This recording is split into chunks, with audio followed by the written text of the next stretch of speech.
Which song should I play to start off with? Oh,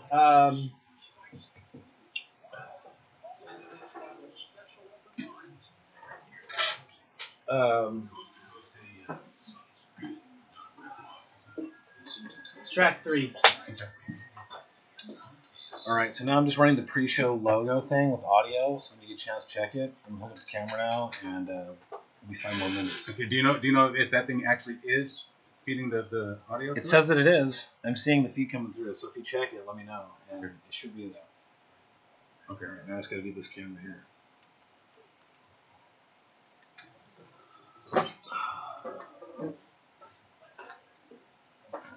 Should be good here.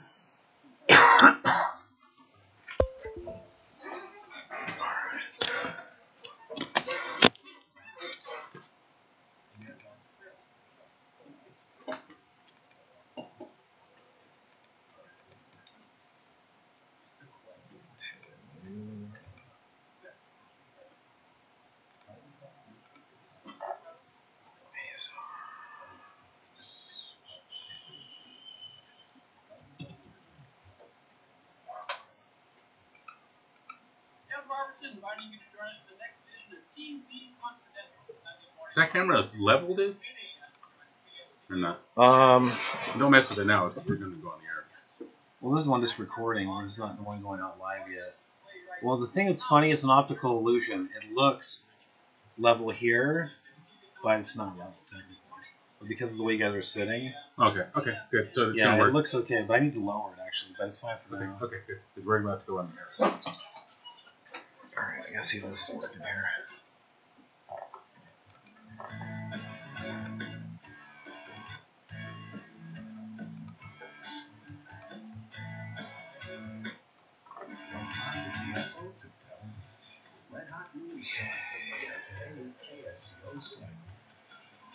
You should have been alive to get your skull and roses. Now somebody tells you you need massive dose of that chicken died to face psychosis. Okay. You're listening to AM 1080 KSEO. Santa Cruz Flight 1080 is back in the air, or are we, Billy? Are we? Thumbs up. We are. Are we podcasting? We're live. We're streaming. Okay, check out our YouTube channel. Are we on Flight 1080? Is that where they should go? YouTube.com. Check out the Flight 1080 channel, and you will see us podcasting right now. And what you will see is several people in studio. One of them is me. The other one of the other ones is Timothy Walton. Timothy, can we get a mic check there? Good afternoon, Dave. Same to you, sir. And over here, Joshua Fontanilla. How are you doing, Josh? Hello, I'm good. Good. Okay, you guys ready to have a good conversation today? This is going to be great. I've been promoting it since I first booked it. This is great. I'm excited.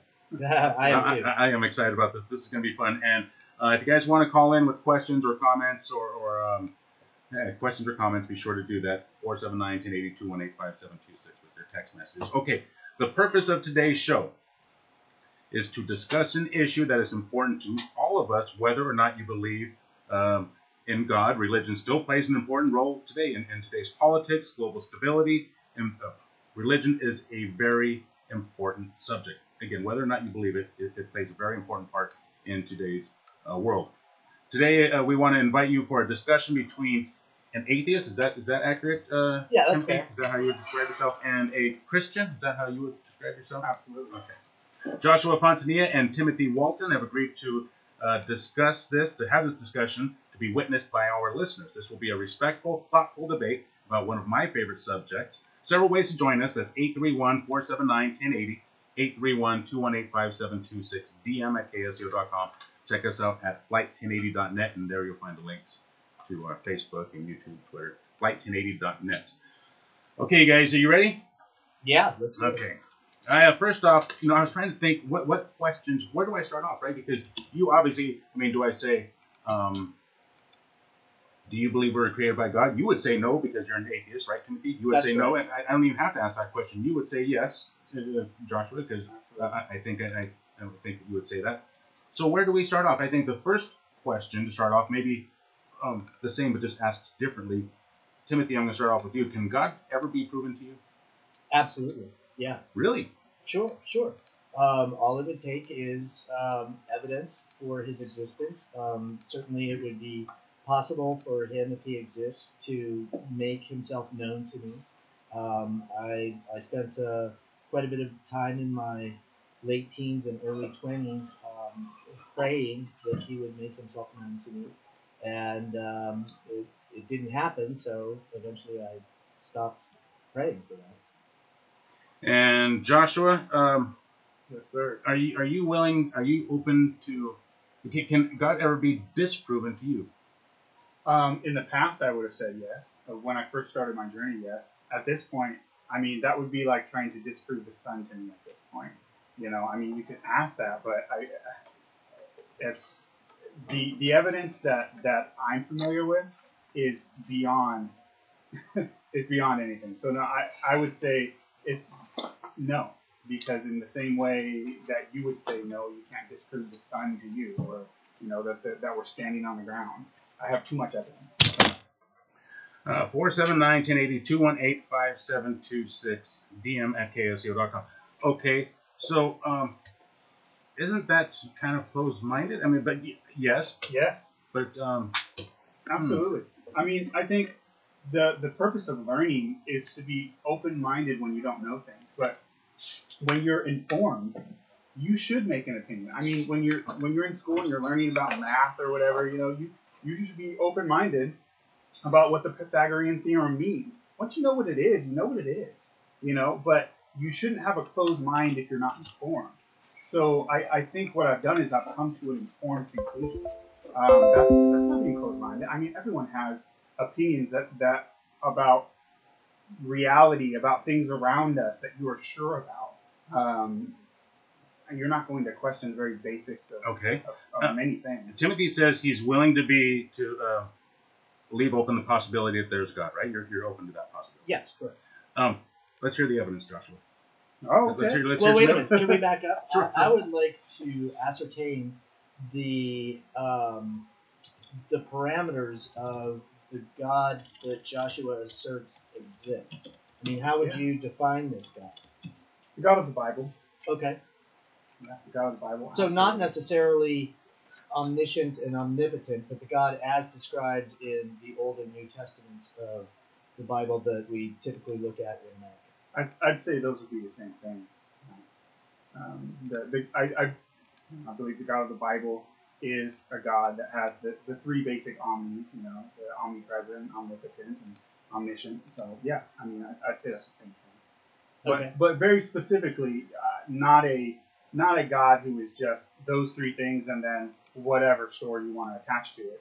Very specifically, the God of the Bible is the one I believe. Is the God of the Old Testament not the three omnis? Is he not omnipotent, omnipresent, and omniscient? Is he not all three of those? I think that there's an argument that could be made that certain portions of the Old Testament show a superior being that has some limitations, shall we say.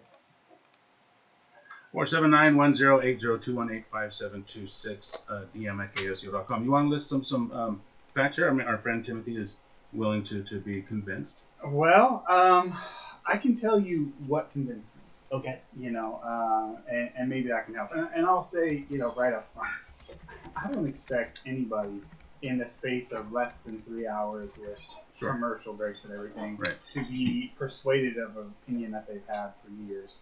I mean, even though it's possible, I would say it's unreasonable to expect that. Sure.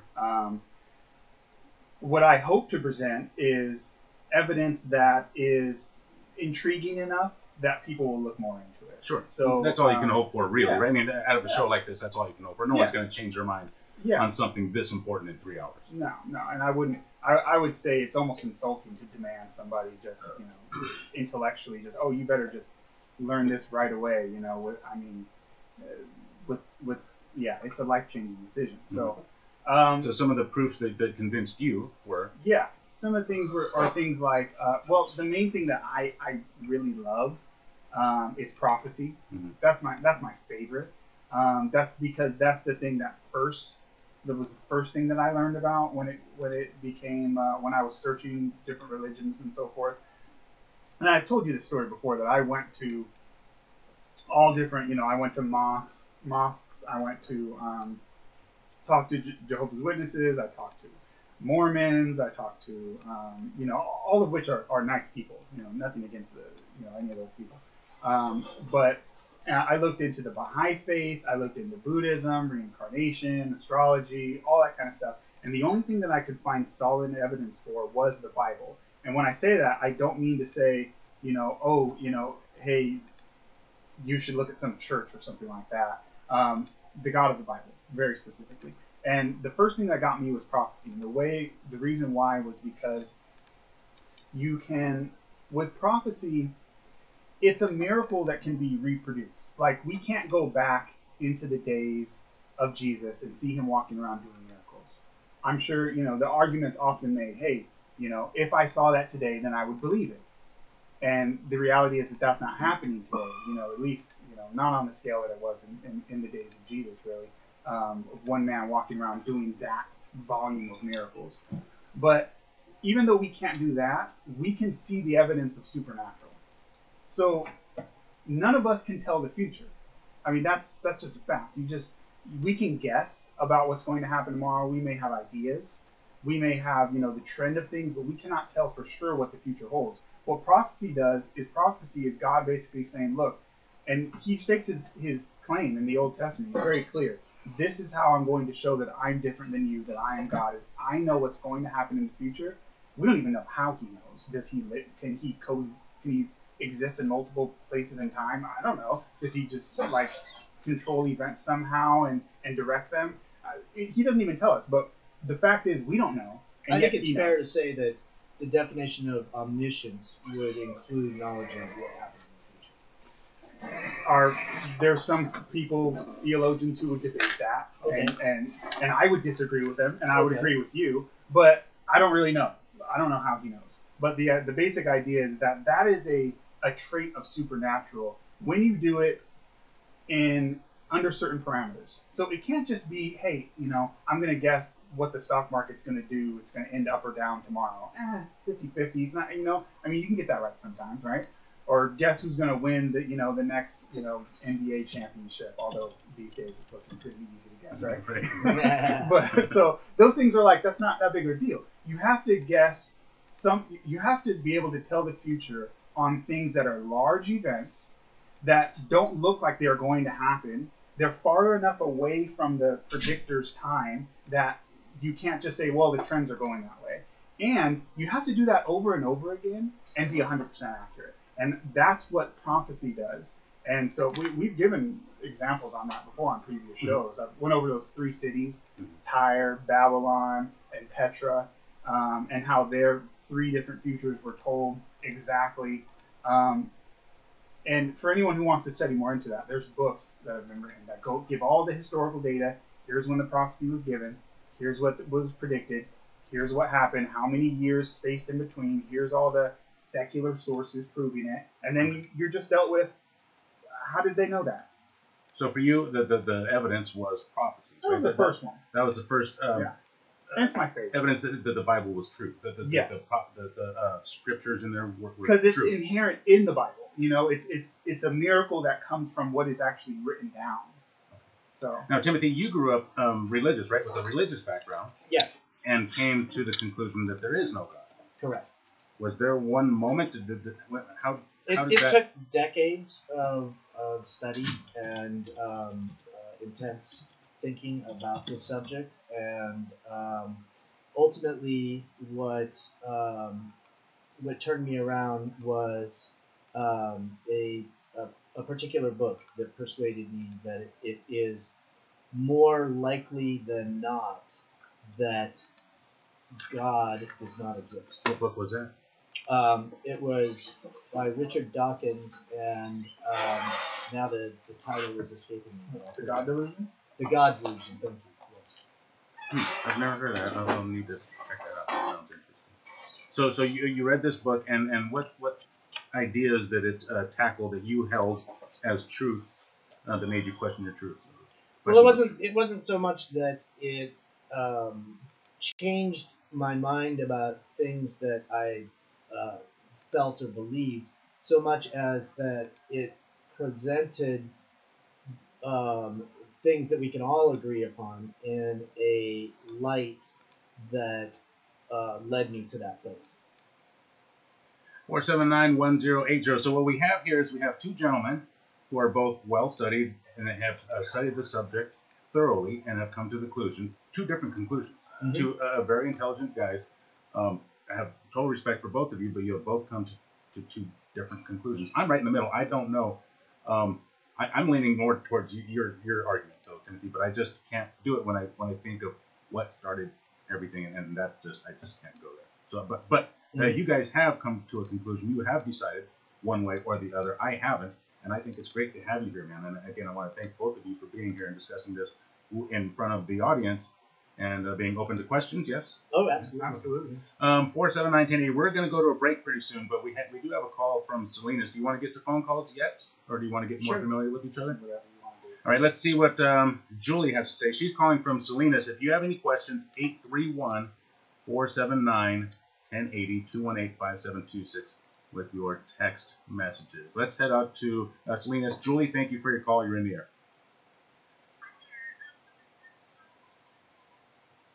Joshua.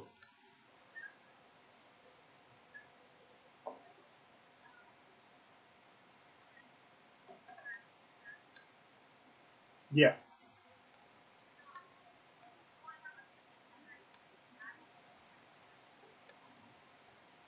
No. No. No. No. No. The way think about it this way. Interbreeding among family is obviously not a good thing, and there's a reason why for it, other than the social and cultural taboos, which change in different times. But the reason you're not supposed to do that is because of genetic defects, right? You're not. Yeah, among many other reasons. There's a lot of cultural things today that are different in other time periods. So what happened was that, imagine now, the argument is that God exists and the story is true. So you got to take the whole hypothesis to deal with this argument. So God creates perfect human beings. There is no genetic defects at the beginning, and they have children. Their children are also very good genes. There's not a problem of mixing genes. So the idea is that the first kids, they would have married their siblings. Now we think that's gross. Did Adam and Eve have daughters? Yeah, it says they had sons and daughters. That's it. Yes. It's not something that's allowed now. In the Old Testament, it was forbidden, but at the beginning, this wasn't thought even. I mean, think of the Bible example of Adam and Eve. Adam and Eve were one. The idea is that Eve was taken from a rib of Adam. I mean, the whole of humanity is one. That's the idea. And so this, I get it. I get it today. That's so culturally gross and taboo, and for good reason. But you can possibly understand that in those days it was not looked upon the same, and for good reason. Those genetic defects wouldn't have had a problem. So I mean, this is something that it's one of those arguments that you may say it's distasteful, but at the same time, we'll go and we'll read books from Greek scholars in schools who were pedophiles, and we won't think twice about it because it was a different time, and it was wrong. That was totally wrong. But we'll read those books. I mean, should we burn Plato and Aristotle? I mean, that was disgusting. It was horrible stuff. But we read the books. I think this is, you know what I'm saying? That's gnarly. I had never thought about it that much because it's just ew. It is. It's horrible. But we read the books. Why do we even read these Julie, guys? you had a second question?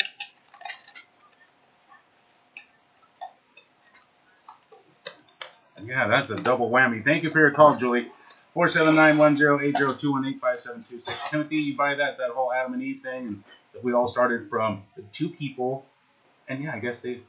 Well, I don't think that is what the book of Genesis actually says. For example, when Cain killed Abel, I believe that the story is that he went to a neighboring country named Nod and found a wife there, and so she was not his sister. And apparently, So where did she come from? well, it's not specified. I think you kind of have to assume something that's not there to say it's not the sister, because the idea is that it does implicitly say these are the first two human beings, there was no one else, and then it does say they had brothers and sisters, and then he went somewhere else. You could just as easily, without making the Bible contradict itself, say there was a lot of people spread all over the place, and eventually he went over here. We don't know how many years lasted, but it could have easily just been a sister or cousin, something like that.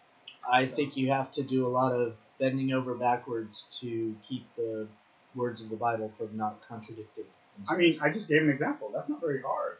I mean, it's not very hard to imagine. You just have a bunch of kids, and you have a bunch of population. You go over here, and there's a relative. I mean, to assume But didn't Cain take off before Seth was even born? Yeah, but the idea, well, here, there's a couple things. It says he went to this area. It doesn't say he immediately went there and there was already a lady there. So there's a lot of assumption in that. 479-1080-218-5726. We have to head to a break. Phil Deeseth is standing by with your headlines. If you want to get on board, 218-5726 with your text messages, or 479-1080 with your phone calls. We'll be getting to those phone calls coming up after news. Phil Deeseth is going to do his thing. KSEO News Time is 4:33. Oh, we're going out with music by Timothy Walton, right, Timothy? Yeah. F'd up the name of this band, right? Yep. This is me and Scott. All right, Scott. Scott Gale, who was on Wednesday. Here come the phone calls. Okay, I'm going to get to Phil Deeseth with the headlines. We'll be right back. KSEO Santa Cruz.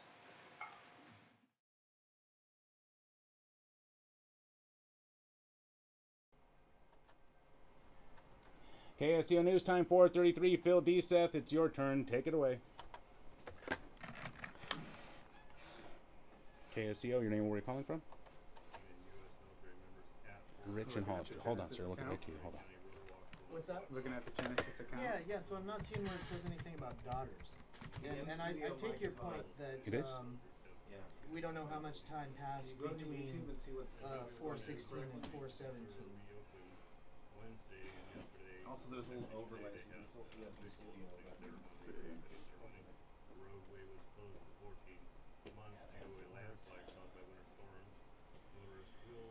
Okay. Genesis 5:4. And the days of Adam after he had begotten Seth were 800 years, and he begat sons and daughters. That's the studio mic. Yep, good call. Okay. All right. Genesis 5:4. And the days of Adam, probably a lot. I mean, if you lived 1,000 years, Sure. you probably have a lot of kids. Yep. So I'll have to show you some of those images that I created. This is one of the little things for the break. There's a few. I'm going to try them throughout the show today. Okay. Yeah, it doesn't say how long. So if anybody, just so everyone's aware, there's So a all hot right. mic. Oh yeah, we have a hot mic on. We have a hot mic in studio. We're streaming out on YouTube, so. And so we can still cuss though. We can do whatever the heck we want. Breaks now. We can say F this and F that if we want, but we're not going to do that. We're not those type of guys. So just know whatever you say is recorded, basically. Yeah, you should probably try to talk it up to people who go to the YouTube thing, because I think it's working. okay, good. I'm just going to do a real quick traffic report, and then we'll get the commercial break over. Good afternoon, everyone. You're listening to KSEO Santa Cruz, southbound Highway 1. We're going to traffic, by the way. Southbound 1 from Santa Cruz into Aptos is slow moving. South of Watsonville, we've got a lot of traffic heading into Moss Landing, which is a little unusual. Other than that, though, it's as usual. As you approach the harbor, both directions are slow moving. Monterey into Seaside, northbound 1, 10 miles per hour. Southbound 101 through Coyote Valley, stop and go. Then again through Gilroy, and then again near San Juan Road. All of those are in the southbound direction of 101. Highway 17, still stop and go from Campbell to Highway 9, after which speeds will pick up fairly quickly. 479-1080, we're going to take a short break and we'll be right back. Friends and family are all part of the 4th of July celebration. All right, you guys. I think it's going good, man. It's going good. Okay, what song are we going to come back with, Timothy? Why don't you go to the next track? 4. Okay.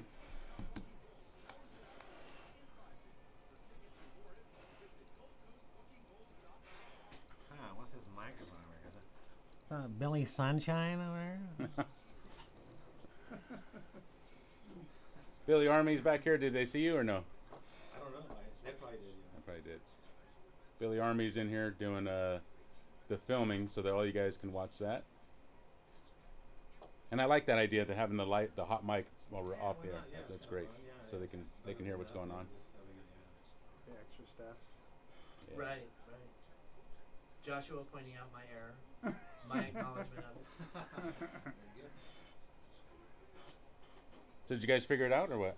Yeah, I agree with him. Wow. Cool. That was easy. Yeah.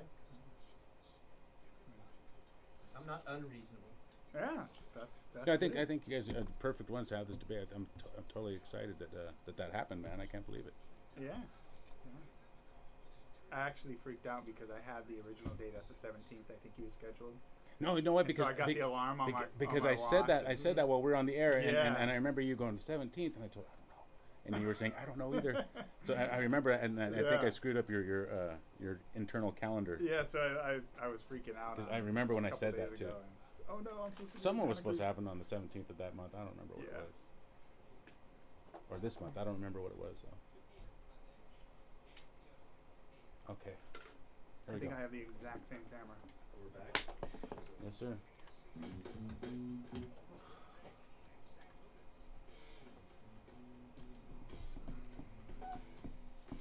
Okay, Billy, you switch the sound over to the correct things. Yeah, correct.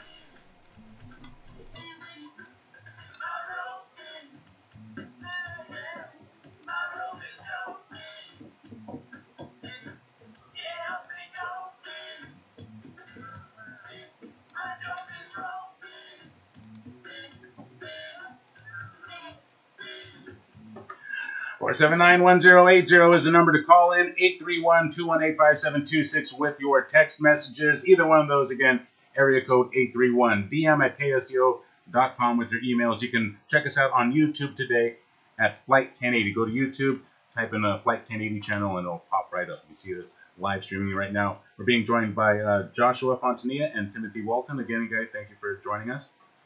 All right. Thank you. I have a question for Joshua about the issue of prophecy, and that is, do you think that there are prophecies made in the Old Testament that have not come true? Yeah, absolutely. That have not yet come true. Yeah, absolutely. So they might still, is what you're saying. Yeah, absolutely. Okay. Absolutely. Does it matter if they're in chronological order? Well, Otherwise, aren't they just kind of lucky guesses? yeah, I mean, there's the way that the Bible is written is a lot different than the way that we write today. You know, you're taught in school a standard, 5. Is it written that way on purpose and to stay so Yes. ambiguous that you can't get it, No, you can't no. nail it down? Was It's it not. written to be kind of slippery and then you can explain it this way? No. It's not written like that at all. It's just written differently.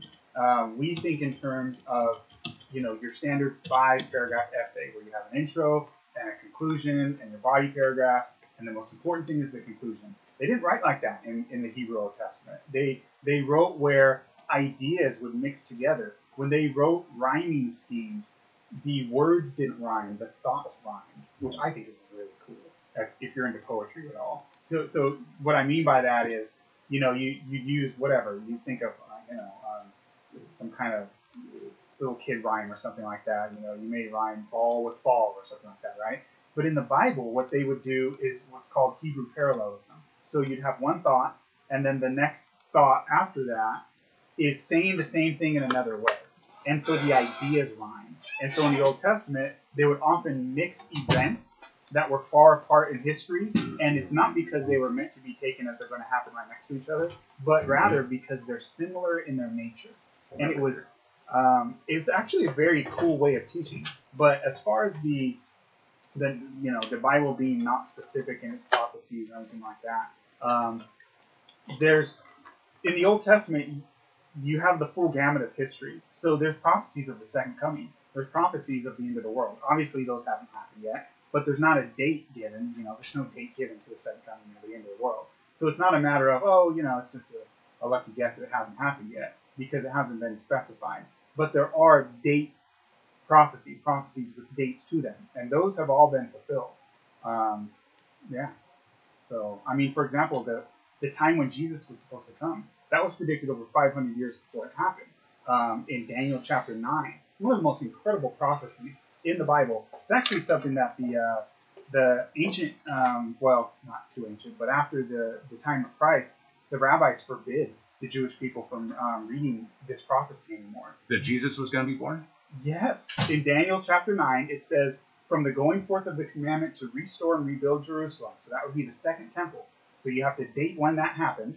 Which wasn't that 78 AD? No. 70 AD was when that temple was destroyed. So we're talking when the commandment came to rebuild that second temple. So you had Solomon's temple, right? And then it was destroyed with the Assyrian captivity and the Babylonian captivity.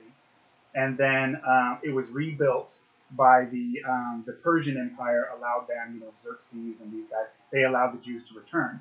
And so it says from the commandment to restore and rebuild Jerusalem, which was 457 BC, unto Messiah the Prince would be 483 years. That's Daniel chapter 9. It gives it in terms of weeks. And Jesus came that exact year, 27 AD.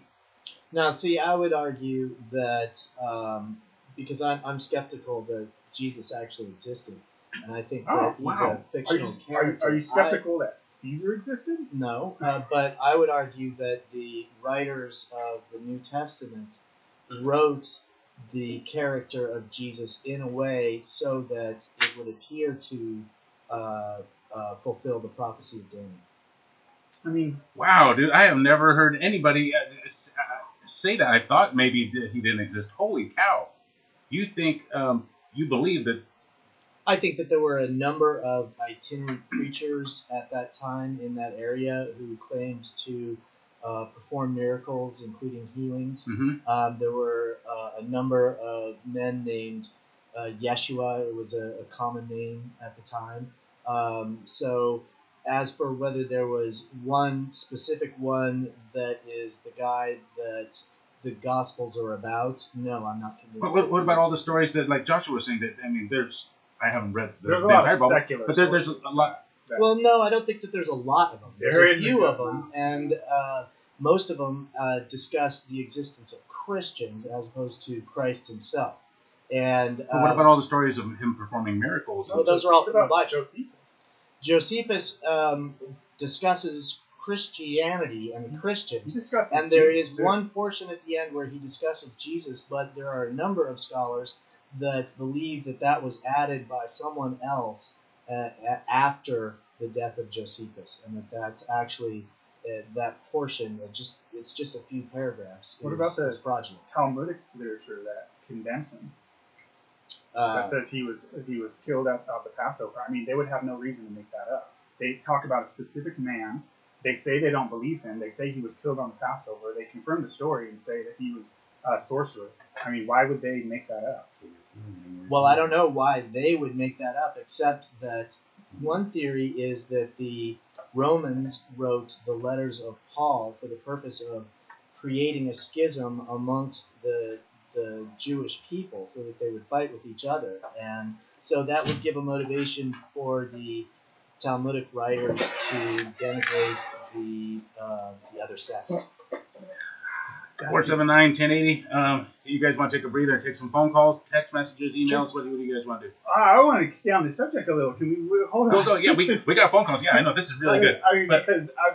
I mean, because I'm sure you're aware that there are many secular scholars who accept the idea that Jesus, the historical Christ, existed, even absolutely. though they don't. Yeah. So, I mean, it's not really a majority position that he didn't exist, even among secular scholars. Correct. And people who assert that he did not exist are singularly unwilling to go out on a limb. I myself am unwilling to go out on that limb and say, I know for sure he never existed. I'm saying that I have skepticism about some of the things that have been said and some of the assumptions that people make about his existence. Okay. You know what I mean? Like what, because I've always thought, and I've always felt like I was sinning doing this, but I've always thought maybe he was just a magician doing, parlor tricks that were impressed people and got the reputation for doing miracles. It is impressive. Yeah. I want to learn the one about turning water into wine. The old, Right. How come that trick died with him? The old Family Guy joke where he's putting fingers behind his back or whatever. Yeah, I've seen that kind of thing before. I mean, even if you were to say, okay, you don't, which is a minority view, but if you were to say, well, I don't believe that Jesus, a singular person, or at least you're skeptical of the idea that he existed. So the prophecy I gave of Daniel chapter 9, and he shows up at that time. Okay, you want to say he didn't exist. The other thing that's also predicted in that prophecy is that before the end of that, when Messiah is rejected, then the city would be destroyed, and within one generation afterwards, he's destroyed. But okay, let's say you don't like Daniel chapter 9. There's other prophecies, and there's other time prophecies given in the Bible that are very specific. There's so many prophecies in the Bible. Even though that's a phenomenal one, I could literally shrug my shoulders and say, okay, let's move to the next one, because there's just so much evidence. If you don't want to even believe that the historical Christ was there, I could point to so many other prophecies. I mean, not me, but I mean, there's a full 1/3 of the Bible is prophecy. So it's not a problem. You can move on and look it up.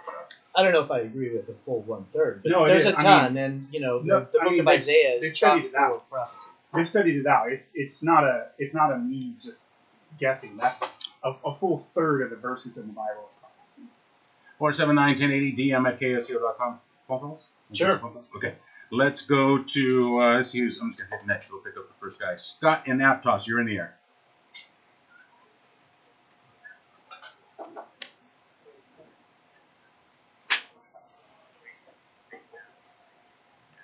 Oh, cool.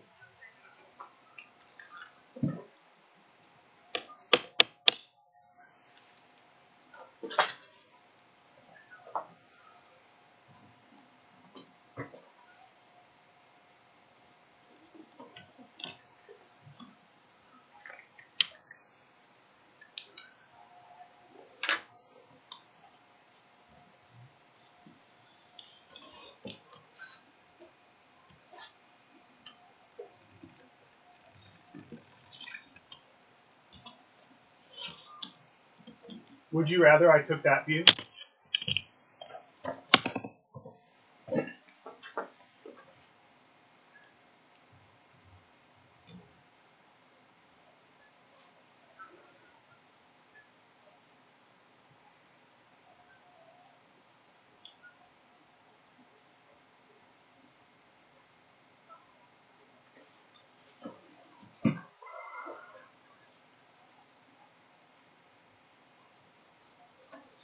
Well, so you're saying it's the confidence in his beliefs that you have a problem with?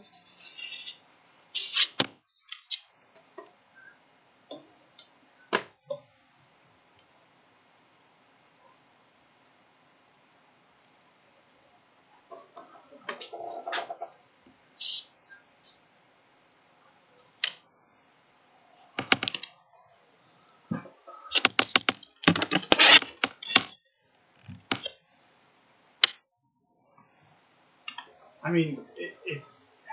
I don't know what to tell you other than I'm sorry to disappoint you, but I've set it out to the point where I believe it's true. So, I mean, you want me to be a fraud and act like I'm not sure? Because I don't know what you want me to do. And as far as the idea of just removing the Bible and now what's my proof? I mean, my entire belief is on the Bible. So it's kind of a strange argument to me. I don't know what you want me to do, but I'm sorry to disappoint. Thank you for your call, Scott. 479. Now, you wouldn't be a very dedicated Christian if you didn't have full faith in that, right? If you didn't believe that you were truly correct. And I'm just going to be honest. I believe it. I don't know what to that's tell why you. you're here, dude. I mean, I wouldn't have you here if you didn't honestly believe in what you're saying. I mean, that's what I want. I want somebody If I had doubt about it, I would present it as I'm not sure. And there's certain things that I'm not sure about in other realms.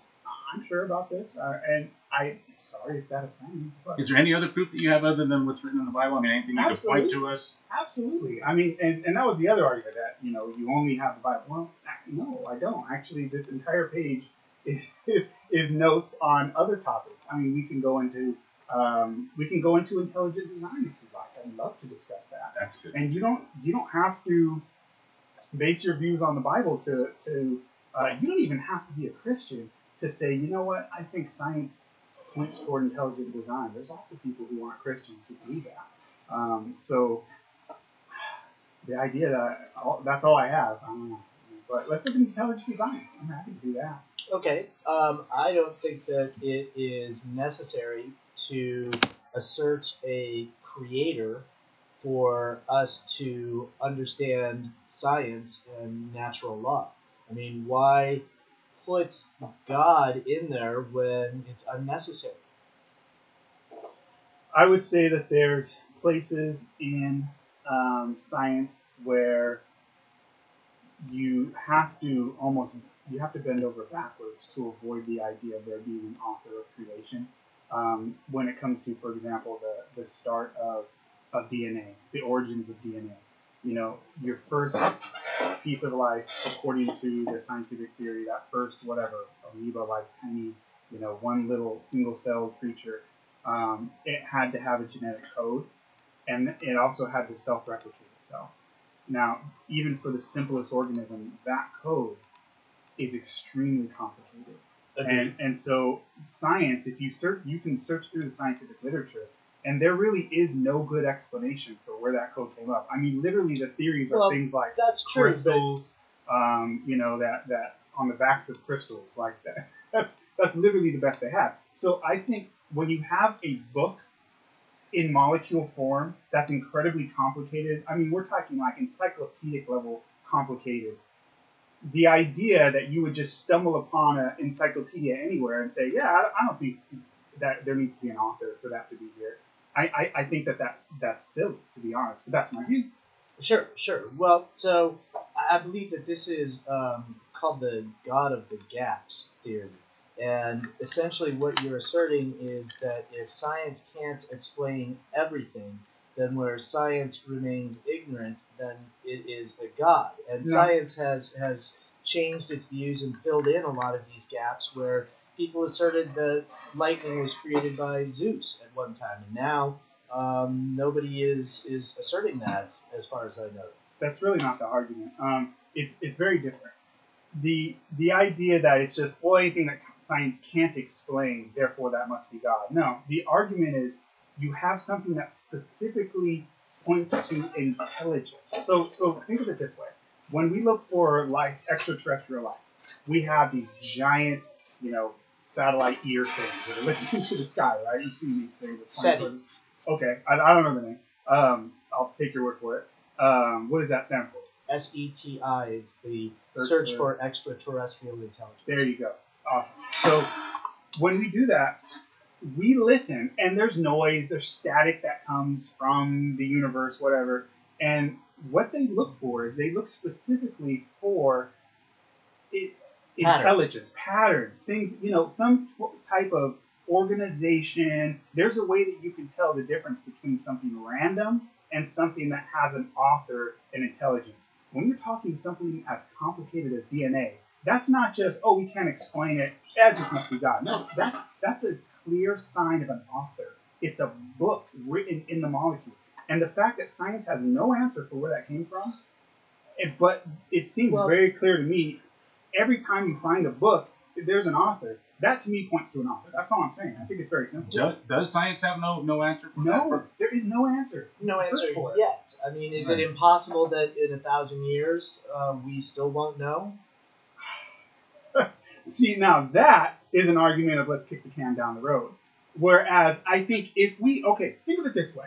If something as complicated as DNA came through us, through the SETI system, right, we would be flipping over backwards. Nobody would make the argument, maybe that was a chance thing that happened. Maybe this isn't, if they were sending these complicated books to us, we wouldn't say, yes, we would. No, think about this for a second. Flipping out saying the aliens, we found proof. We would. If you roll a dice 100 times and you go through that practice often enough, eventually you're going to come up with 100 sixes in a row.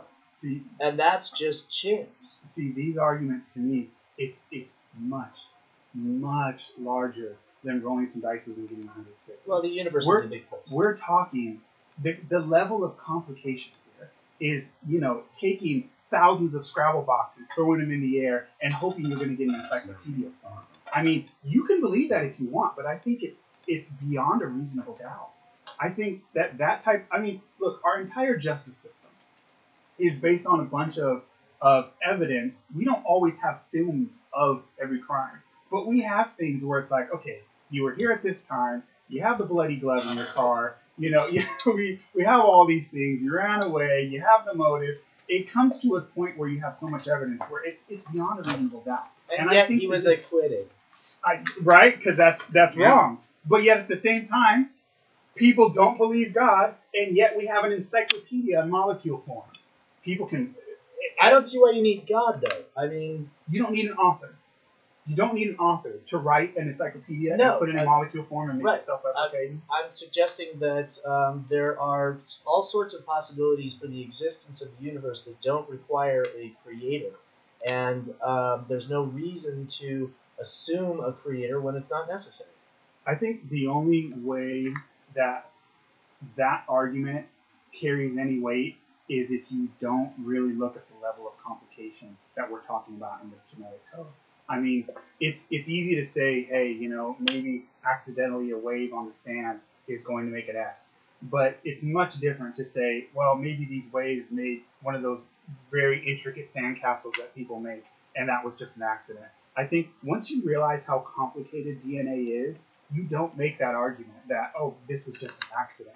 If you do, then I have to part ways and say, that's simply unreasonable. That's a level of faith in chance that I'm not willing to take. I think that to me shouts creator. And on top of that, there's more than that. I mean, that to me is huge. That's enough to look into it. But it's not even the only evidence. There's more than that. So to me, it's stunning evidence for a creator. But that's my opinion. 479-1080, DM at ksco.com. You want to take another phone call? Sure. Just squeeze in one more. Let's see. This is Rich in Hollister. You're in the air.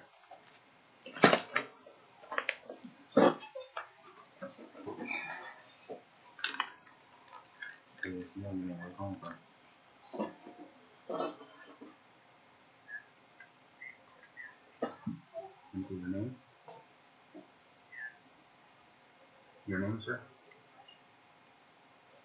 Hold on. You got a good point. Thank you for your call. I'm not sure that those are the only two options.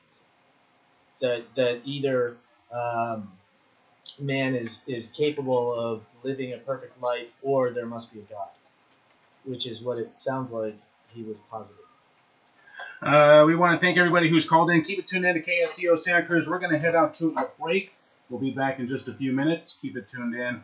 Whether you're online, listening live on the radio, or listening on your smartphone, be sure to download the app ZBS Radio or KSCO.com for that app. We're going to break for a few minutes. We'll be right back. KSCO Santa Cruz. We're hanging out with Joshua Fontanilla and Timothy Walton. And you, if you want to join us, Victor, Philip, and that guy on the line 4. Hang in there. We'll be right back. KSCO Santa Cruz.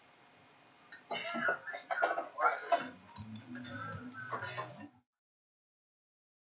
tell people when I'm going to do this program, it's 3 hours. 3 hours? And it just already flies an by. hour. Yeah. Like that. Yeah, it does. Oh, it goes so quickly. This thing's a pain in the butt, huh? No, it's sort of big enough. I just, we can make it happen. It's just, it looks Did you see that thing attacking? It looked too ghetto-y at first, so dump it. Did you see that thing attacking Richard when he tried to walk by there? He got stuck in his hair and stuck in his shirt. Check the feed on there? What? Check the feed on the YouTube. Oh yeah, I checked it a few minutes ago. It was broadcasting perfect. It's good. Is it broadcasting live on YouTube? It is, yeah. Pretty cool. Yeah, man. We're finally getting there. I'm going to get one of those things that you told me about the mixer. Oh yeah, you should. Can you put it so that you have your headphones on and listen? Is that what you do at home? Mm-hmm. I just bought an Opal. I bought one of those things right there to that click. See that thing right there? That's an Opal unit. I don't know if you can see it's on the desk That over there. black box? Mm-hmm. What does it do? That's the one that gives you broadcast quality. You just send a link to whoever you want to talk with. They click on the link and put on their headphones, and it sounds like they're right in the studio. That's the thing you gave me a link to. Yes. You said Opal. Yeah. What does it do? It takes the sound and makes it better. Yeah. I have no idea how it does it, but I know that it just. Well, works. Yeah, it works. It's like a little broadcast station in there. I think I have this exact same Camera? camcorder. Yeah, it's a good camera. Well, It's pretty decent. Yeah, I mean for the price, that's what it was, dude. I think I have the exact same one. This is a cool little just for stand, live streaming, you know. Yeah. And he's just using OBS. Is that what you're using? Yeah, that's what we're using for now. Your headphones are working, Joshua? They're working perfect. Okay, good. Somebody must have fixed them because yesterday they were jazzed.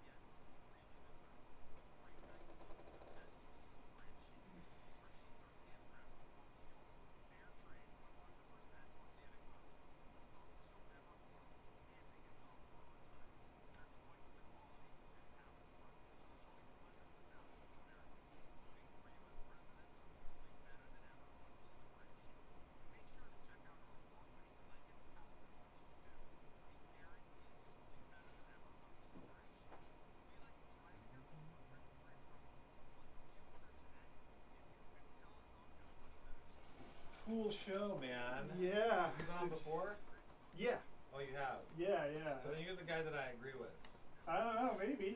I think you are. Probably. I've been on like maybe 5 times. 5 or 6 He had times. some of those lawyers on before that were just like anti-God to the extreme. Oh yeah. And I called up and I said, you are literally the devil. You're like sitting in studio, you're a lawyer, and you're picking every like legal thing you can. Like you're the epitome of what Christ talked about. Yeah. He didn't get it. The Pharisees. Yeah, he totally didn't get it. You know? I hear That's you. the irony of it. I hear you.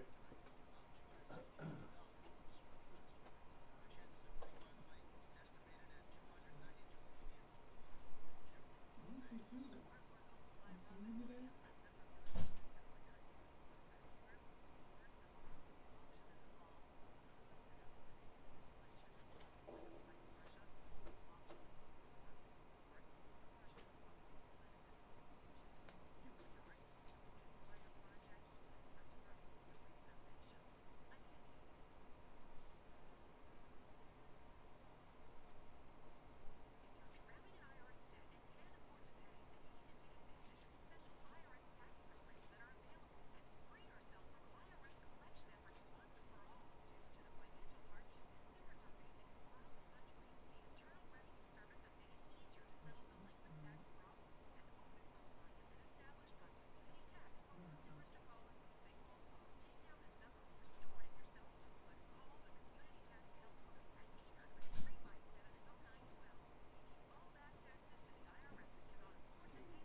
Good stuff. We got a bunch of phone calls too, dude. Oh, I bet. Some of them hung up, but they'll call back.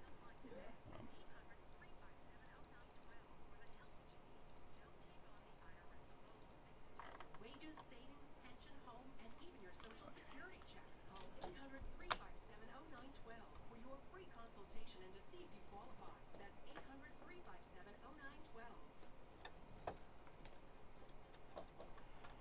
Good afternoon, everyone. You're listening to AM 1080 KSCO Santa Cruz. The time is now 5:05. We've got your King of the Hill traffic update and weather forecast straight ahead. Tennant Avenue near Murphy Avenue. Be on the lookout for a traffic hazard reported at 4:58. Looks like whatever it is holding up traffic off to the right-hand shoulder. That's being reported near the Hollister-Gilroy area. Also, a report of a fire, Union Road near 156. This was called in at 4:57. Looks like we have a small fire that has started in the median. Right now, it's just smoldering. We'll hope it stays that way, and we'll keep you updated on that if we need to. Highway 17 southbound is slow moving from Campbell to the reservoir. Just after that, speeds will pick up fairly quickly. Highway 1, Santa Cruz into Aptos, 10 miles per hour will be your top speed. Monterey into Seaside, pretty much the same story. And then again, Moss Landing, both directions well under the limit. Southbound 101 through Coyote Valley, heading into Morgan Hill. I think 10 to 15 miles per hour will be your top speed there. Stop and go traffic through Gilroy, and then again near San Juan Road, southbound 101. Highway 68 near Corral de Tierra, eastbound traffic. That's as you're heading away from Highway 1. Expect slow-moving traffic through there. Your weather forecast for tonight: patchy fog, cloudy conditions. Lows should be around 59 degrees. Tomorrow, patchy fog in the morning. Highs should reach 70 degrees. 5:06 is the time as we move on to headlines. They are being brought to you by Mountain Mike's Pizza, who would like to remind you that today you can save $5 just by mentioning Flight 1080. 3715 Portola Drive is their address, right down from the radio station. 477-7760 is their phone number. $5 off today. Just mention Flight 1080. Here's Fred. Thanks, Dave.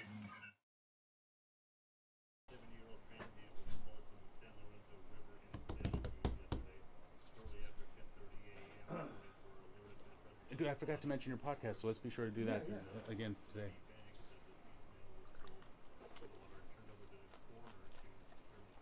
I need to start doing a video on the podcast too. Yeah, dude. You gotta do it, man. You gotta do it. It's pretty cool though that you guys are able to do it live. I have the same pain in the camera. ass to make things happen, but Pain in the Get butt. it going. Pain in the butt. yeah, but I mean, we're on that one. Oh, okay. Pain in the ass. We're on that one. I need to get these papers out of here. You can't say ass on the radio. You can. We want to be clean. You just can't say. You just can't say asshole. So here's the rule. Since we're off air right now, the rule is, you can still call somebody an asshole. You just can't talk about their asshole. Really? Right? Yeah, because then now you've crossed the line, because now you're talking about wait a second. a body part in a vulgar manner. The other day, I heard Randy Mooney telling a story. It sounded like you've done part of the story. Maybe. You're telling a story. He went to the gay parade, and it was his grandson, and he saw somebody had a thing sticking out of his butt. That you don't. That part, didn't you? That you don't want to say. Was that right? Was that right? You did. I don't. Probably, if I've heard that, yeah. You don't want to say that. Unless you're talking, like, if you're talking medically, medical, No, actually, I don't think he said that. I think he caught himself before. Yeah. So you could talk about a public enema, but if it's at the gay pride parade, then you can't. Right. Yes. Right. That's the, and even then, I can't imagine anybody getting busted by the FCC for anything. I can't imagine them cracking down. I can imagine getting warned it and happened fined. during the George Bush administration. I bet you it depends on how big a media figure you are. Probably. How much attention? Because, like, we've seen some people, they say one thing and then they're gone. They mostly get Those guys, hammered by was the it company, though. Armstrong and Getty got kicked off the air for encouraging people to have sex in a church. Really? Yeah, they called into the radio show and they were having sex in a confessional in a Catholic church, and they broadcast it. I believe it was Armstrong and Getty, and they lost their show. Encouraging that type of behavior. Yep, and they had to go to satellite. Yeah, you gotta be careful with the bits. Wow, man, that's crazy. That's kind of. Somebody called from a confessional booth. They were encouraged. They said, "Where's the wildest place that you can have sex?" And these people called up and said, "We're in a confessional booth." They even named the church. Damn. That's bad, dude. That's tasteful. Right, that's classy, huh? Classy. Jeez. Over the line big time. My point being just that it can happen. It can happen, yeah. Yeah, no, people Lunatics out there. people call all the time, and their biggest complaint is that somebody will say shit, or mostly asshole is the other one. But those are both you can use those without really breaking the rules. Were those even on Carlin's 7 words? I think shit is. I don't know about any of the other one. I don't know about asshole. I don't think so. Yeah. That whole list, that whole bit is just so irritating to every time I hear it. Every time I hear it, and then I hear people say they act like that's the FCC regulations, and it's not. Right. There is no FCC regulations. There's nothing there other than what I just told you. Right. Well, it's community standards. And Community standards, yeah. Those can vary by community. That's true too. Yes, community standards. Yes. So if you were to say, like some of the stuff that you're saying might be totally violating community standards in some. Like Alabama. Yeah, I bet they'd just be flipping out. Possibly. Yeah. I don't know if that would get you fined by the FCC. Maybe it would, though. That's the kind of stuff they want to hear from the the people. I'm all for public decency laws. Oh yeah, me too, dude. I Jeez. I mean, it's one thing to say, you know, adults can say what they want in private. It's another thing to say, hey, you know what? On the public airways, nope. Yeah. You know, Especially you wanna where do some kids kind can of see it special thing and with satellite or something. You know, some kind of special adult thing where they can pay for it. Okay, fine, but no, public airways. It's tough to draw the line. The Supreme Court Justice Potter Stewart said, "I can't define obscenity, but I know it when I see it." Yeah. Yeah, I mean that's why you have judges. They'll allow somebody to like smear poop on a painting of Christ and call that art. Yeah. Publicly funded. Come on, get out of here with your Yeah, that's kind of, that's disgusting, and it is, dude. Yeah, It's bizarre. Yeah. Well, art is supposed to challenge your preconceptions and take you to a different place. I mean, at the end of the day, we have to be adults. We have to say when a person is taking their own fecal matter and passing it off as art, no, that's ridiculous. Come on, that's lunacy. See, my thing is that you have the freedom to do that in your house, you know, but Sure, but I don't want to publicly You know, fund it. Exactly, that's what I'm saying. Like, does it have to be taxpayer funded? It shouldn't be. And do you think he did it at his house? Do you think he has practice paintings hanging at his house? You know, but if you're talking about Maplethorpe, I think it was urine instead of. Well, that makes it better. It was urine, yeah. Which track do we want to play now, Timothy? I guess 5. Yeah, that was his name, Maplethorpe. Robert Maplethorpe. well, it used to be that you couldn't Sounds even, like a typical dirty pervert. you couldn't walk into a grocery store and hear some of the kind of lyrics that you can hear nowadays. Oh, dude, I walked into a store the other day, and they were saying N-word this, and even the F-word. Holy, in the store, dude. I've had to, you know, in restaurants, it's just like, I mean. I was going to call, too, if I wanted to make a big deal, call management and say, hey, do you know what they're playing, man? That's like so, I can't believe it. Here we go. This is doing free time, but.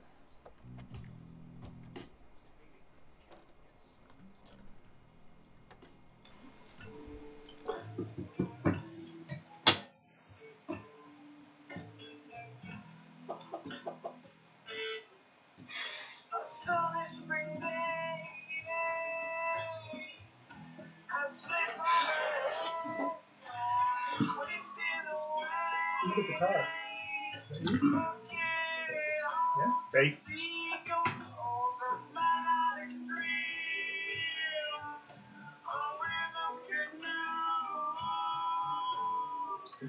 Or 7910880 DM at KSCO.com.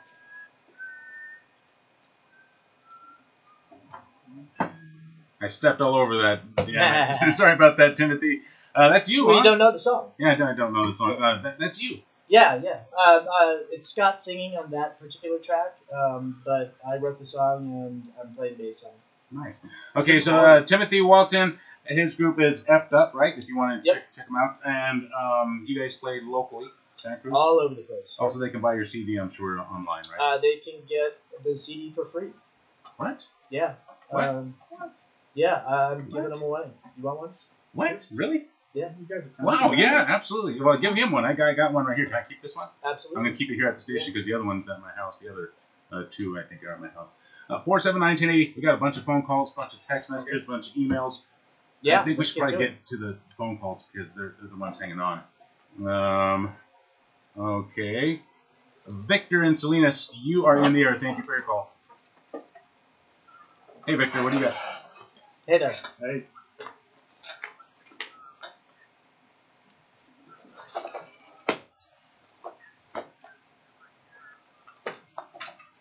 Okay.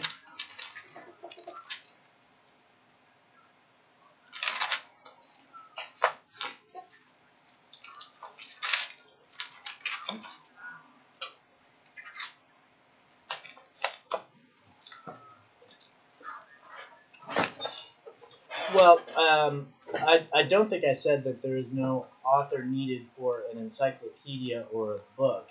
What I do believe is that there is no creator necessary for the universe to exist. And there's a lot of speculation about the Big Bang Theory, including whether it was the result of a prior big crunch, for example, or if the universe popped out of nothing. Obviously, we don't know because none of us were there when it happened. And it's one of those things that can't be replicated in a lab.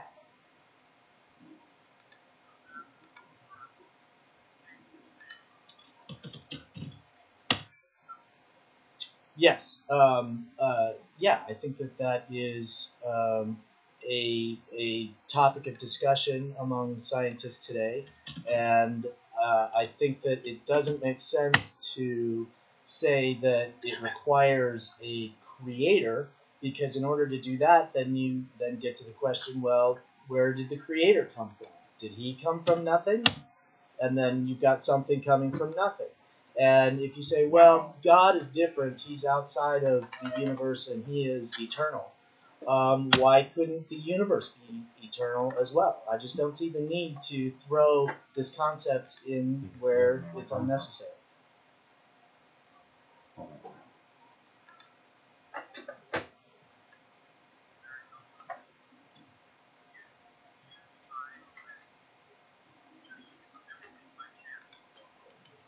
I think that it is more likely than not that, yes, chance is a greater factor in the creation and evolution of the universe than some special supernatural force outside of the universe.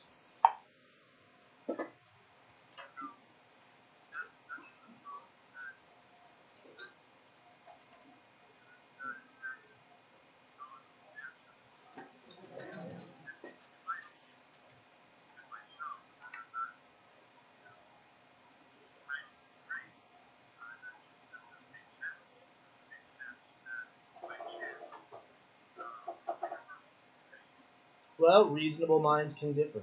Thank you for your call, Victor. 479-1080. Whoa, boy, dude, now my mind's going a million miles per hour. Yeah, great call. That was a great call. Holy cow, dude. You're saying that, yes, you're actually coming out and saying, yes, something can be created from nothing, because even if you believe in God, that God had to come from something. He had to come from somewhere. So either way you believe, something had to come from nothing. I believe the scientific term is abiogenesis. Wow, dude, I cannot believe it. Okay, you want to respond, Joshua? Because I'm just like, that's incredible. I hadn't thought about that. I mean, do you think of it that way? God had to come from nothing, too? No, I don't. I mean, you believe he was always was and all eternal. I mean, I think there's a little bit of a contradiction to say, well, something can come out of nothing, implying that at one point there was nothing. In the existence of a creator. Well, I think that there's a lot of scientists who would be a lot more assertive than that. That would not only say that they know, but they know when it happened. They would, give the, what is it, 4.6 billion or what is it? 13.8. 13.8. I forget. Universe, yeah, I'm thinking the Earth. Yeah. Closer to 3.6. Yeah. So I mean, not only do they say, but they say, hey, here's the date, which I think is ludicrous. I would agree with you as far as the idea of you can't replicate that in the lab, and no one was there. So how do you know 0.8? Like you're not specific. Like, to me, that's just silly. But well, I think it's a huge round number, and I'm not saying that I do have knowledge. I'm not claiming to be knowledgeable about the origins of the universe. Okay. 479-1080. Philip is up next, calling on his cell phone. You're in the air, Philip. Yes, sir.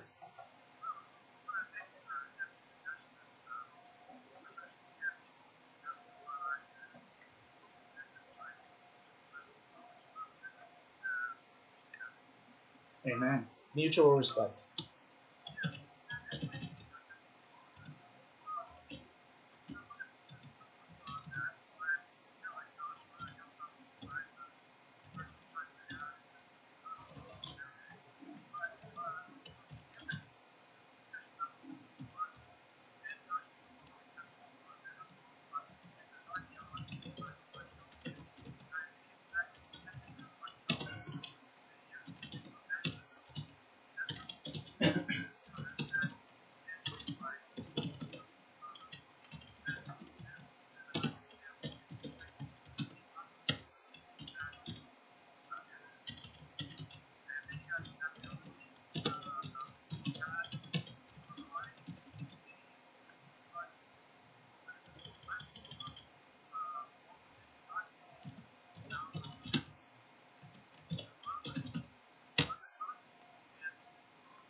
You're right.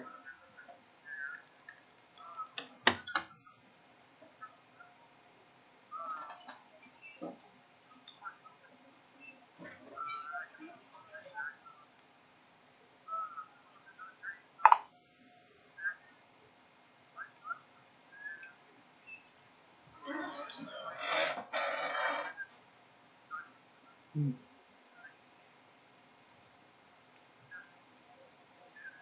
Mm.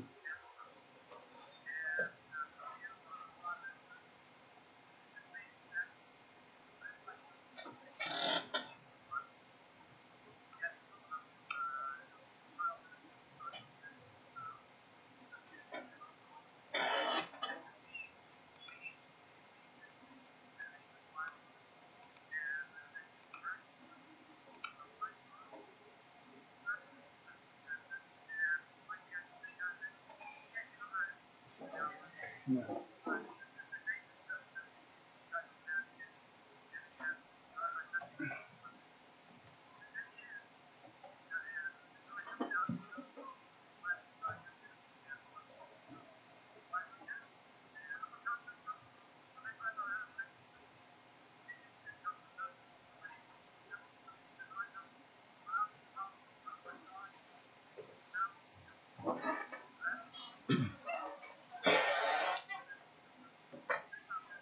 Thank you for your call, Philip. 479-1080-dm@ksco.com. Good call. Good call. Yeah, I would suggest that the mere volume of copies is not an indication of actual truth.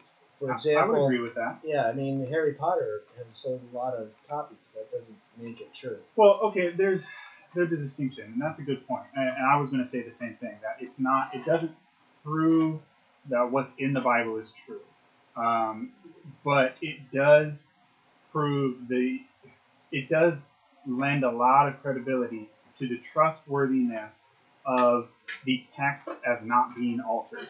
The fact that there was a lot of them near the time of autograph, spread out over a lot of period, that lends credibility to the idea that the text wasn't later altered in any significant way. Now, that doesn't prove that what's in the Bible is true any more than you have a bunch of copies of Harry Potter doesn't prove that. It just proves that, you know what, we probably haven't changed Harry Potter, because there's so many copies spread around all over the place. Somebody would have saw that. I think it speaks to the faith of the people who were making the copies. Yeah, absolutely. And so there's a really good movie, The Case for Christ. I don't know if you guys have ever heard of that. I read the book. You read the book? So the same guy, his name escapes me right now. He was a journalist. Yeah, he was a journalist. Strobel, Lee Strobel, Yeah. journalist at Chicago Tribune, decided to see if he can disprove God, ended up proving it to himself. Part of it is he goes to archaeologists whose specialty was the study of ancient documents, and he gives the argument. I don't know all the numbers, but the argument of the trustworthiness of the New Testament, and it's phenomenal. So I recommend checking that out, if for nothing else, to see that argument as far as how valid the New Testament is. But the question of whether or not the Bible is true, not just that the authors actually wrote it, is another question. And I love his point at the end. What was his name? Philip? Philip. Where he talked about, he's a contractor, he walks around houses, and he sees these houses, and he's just like, somebody built that. In Darwin's day, it was easier for Darwin to speculate the idea of life coming out of nothing. I mean, these are, we laugh at this, but these are days where, you would see bugs coming out of dirt or something like that, or coming out of a maggot coming out of a carcass. And there was literally people who would argue, oh, well, see, it's not a big deal for life to come out of non-living things.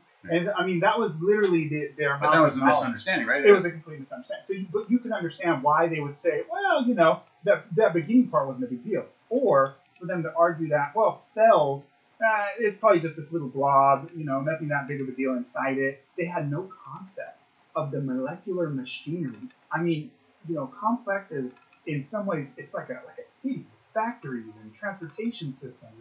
They have no concept of that. So it was very easy for Darwin to overlook that huge problem at the beginning of his theory. Whereas nowadays, we have to answer the question, where did that first cell come from with all the molecular machinery? On top of that, an encyclopedia that tells you how to make everything in it and that can self-replicate. You have to have all of that to start.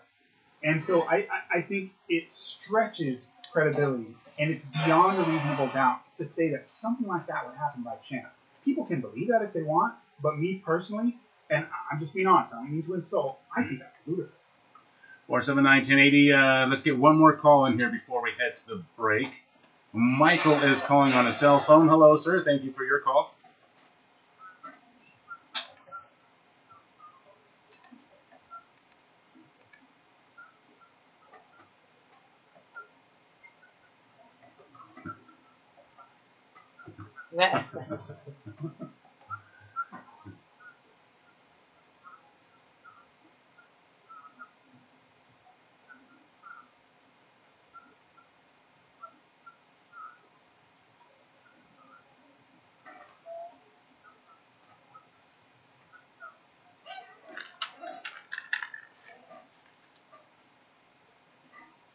Mm.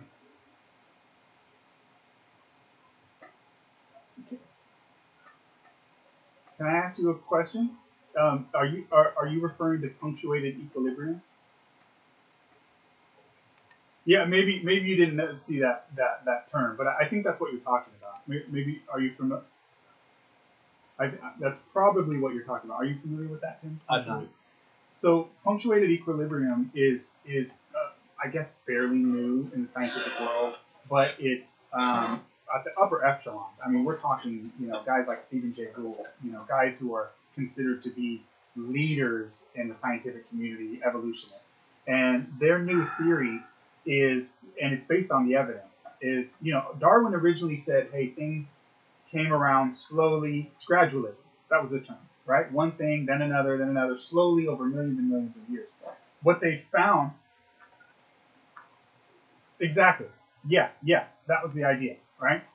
But what they found is that the evidence of the fossils points to not an evolutionary tree where you start with one thing at the trunk and then it branches out at the top of the tree, if you can picture that, but instead you find more of a lawn where a huge amount of species are there at the same time at the beginning.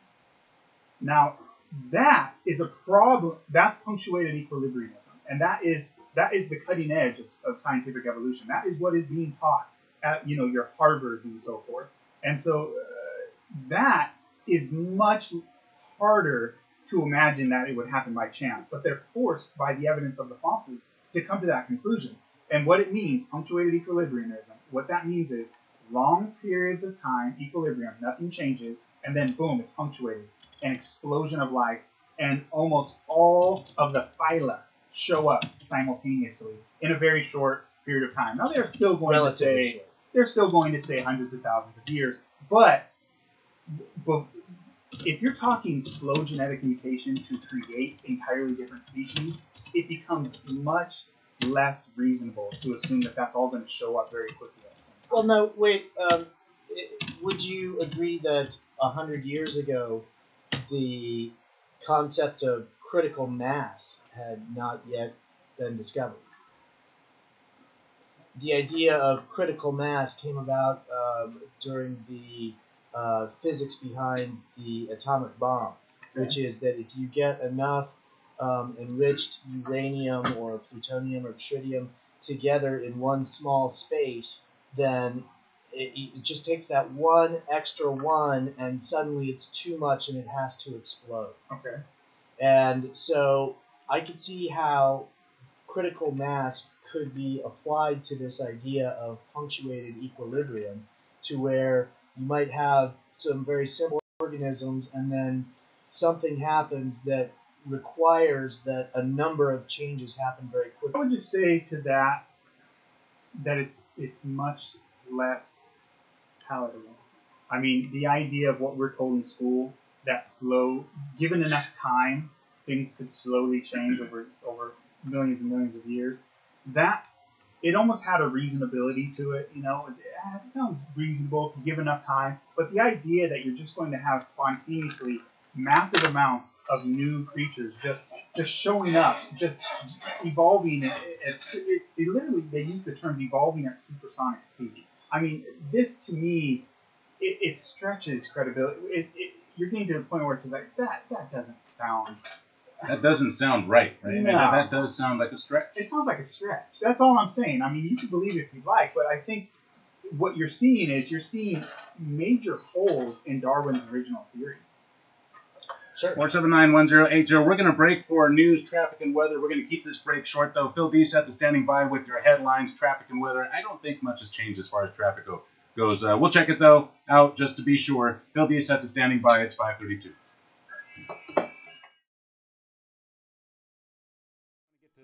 Well, we got a hot mic. That Michael was Michael Olson, so that's why I picked him up before he went to the break. I didn't want to leave him hanging. That was the last guy? Yeah. That was the... Huh? Check the YouTube feed again. Maybe rewind a little bit. Got my tangy tangerine going on here. I posted it on the flight page. KSCO News Time is 5:33. Here's Phil Deeseth.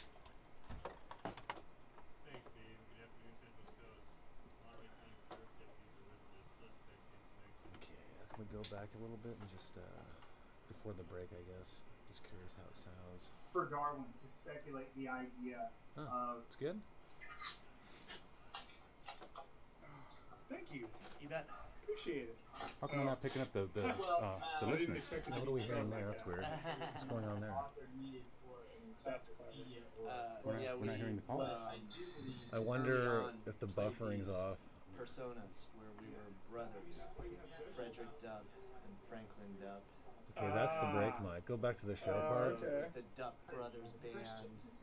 Did you plan on ending at this?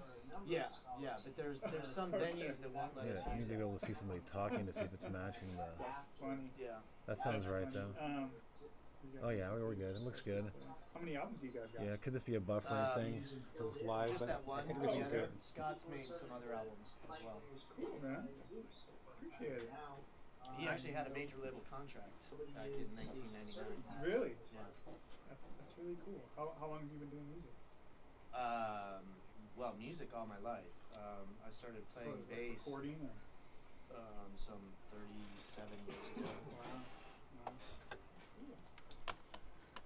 I'm going to skip traffic. We're just going to go to commercial break. I got my copy. Nice. It's actually good stuff, man. No, I was surprised. Yeah, to be yeah. honest. Yeah. So was I the first time I heard It it. sounds pretty good. Yeah, I mean, you guys are talented. There's no doubt about that. Number 6. Next. Sure. Yep. You might want to go into it just a little ways because it starts with talking. Timothy, your name? Timothy? Yeah. If you shoot down at the very end there, I'll be able to see you on camera better. Okay. Being hit cut off by the monitor. Yeah, if you get over even like 6 inches more, alright, that's fine. Your face is still, at least you're on camera now. Yeah, just do this. Number 6 sounds good right off the bat, man. I think it hits Oh hard. yeah, I got that wrong. Sorry. Okay. Yeah, number 6 sounds great. Okay. Okay. Yeah, that's much better. Better? Yeah. Thanks, guys. Mm-hmm.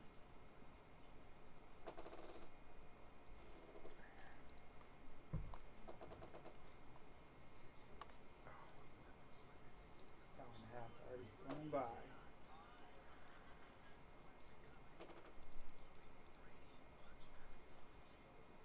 Now you want to talk a little bit about some of the kind of theodicy kind of questions of, the justice of God, that kind of stuff. I don't know. If you want to go into that yet? If you want to stay longer on Yeah, I'm happy to do anything, and the callers are certainly or maybe coming maybe up the with callers stuff can out kind of of the direct blue. us. Yeah. Diana Wilson subscribed to our channel. Oh yeah, she's been a guest. Ah, okay, cool. Where's Susan today? Do we know Susan? No, Susan, it's Phil today. Phil's on the news. I also linked up, right now it should be streaming linked up to the Flight 1080 Facebook thing, so it should be able to go there. So anyway, we can get them there. Okay, good.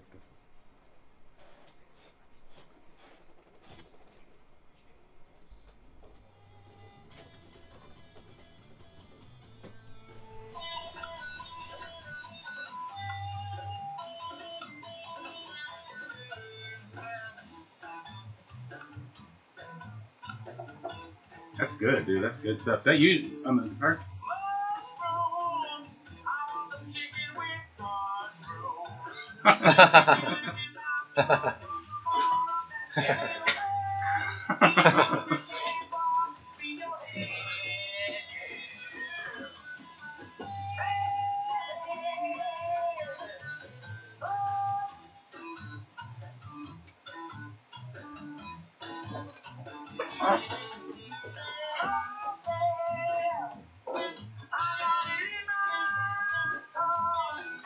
Or 79108 DM@ksco.com. That is good music, man. That's good music, Timothy. Dude, that's good stuff. And that's Scott doing that too? Yeah. Yep. Holy cow, man. You guys are on fire. Where are you guys performing next? Do you have a date that you...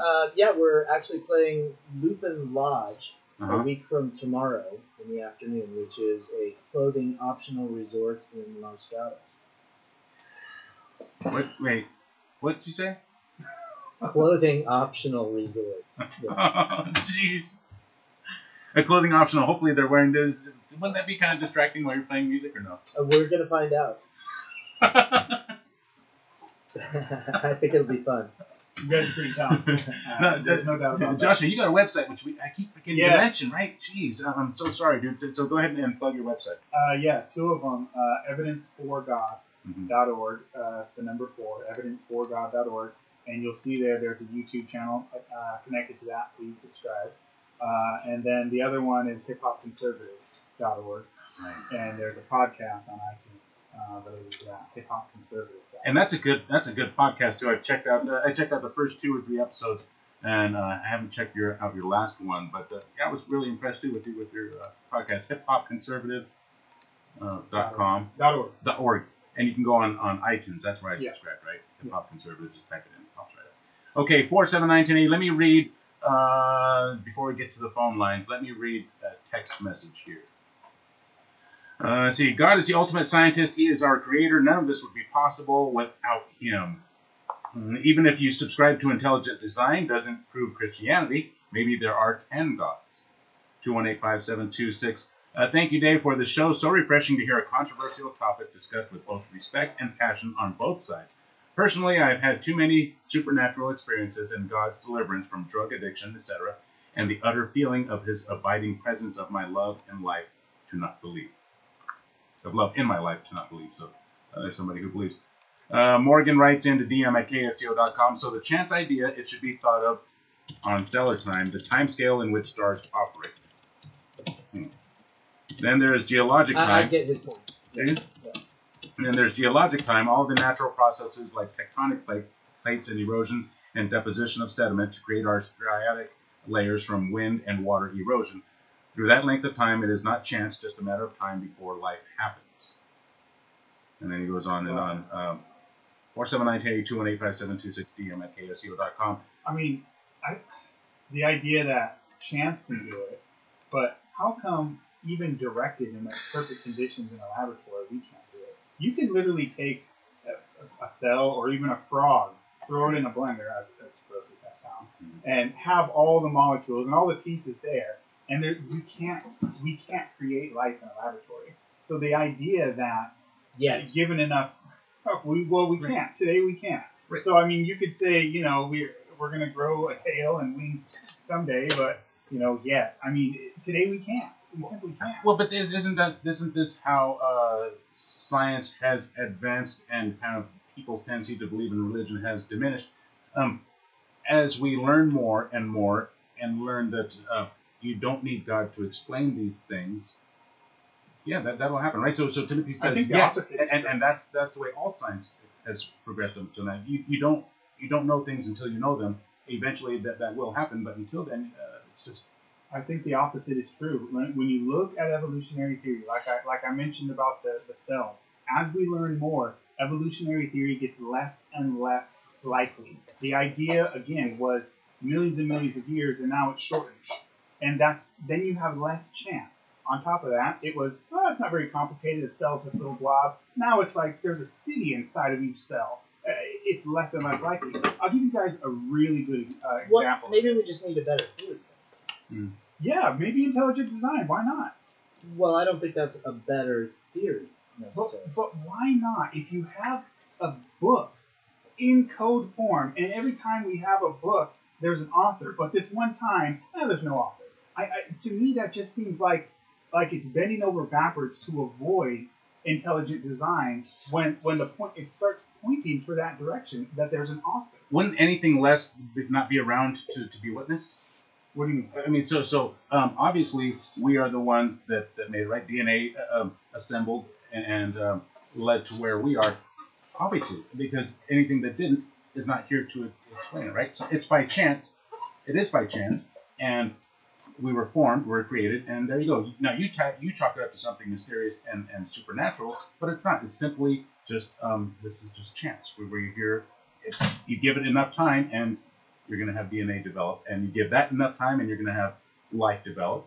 I mean, that's really no different than the argument of, yeah, it's very unlikely, but we're here, so evolution must be true. I mean, that's really what. I mean, I would say if you just use some common sense, when you see something detailed and intricate that was that is some type of a sign of intelligence, you don't find a watch laying around on the floor and assume that it just spontaneously put itself together. Well, yeah, but that's simple, right? I mean, we yeah, but that. DNA But, when you look at is the much more the universe, show me where is the order? Where's the magic in the universe? I think we're getting off subject. So again, DNA is much more complicated than simply putting a watch together. And yet, if you would see a watch laying around, you would never say that just happened by chance. And yet somehow we see this encyclopedia inside molecules, and we say, yeah, why not? Chance. I think that shows a lack of imagination.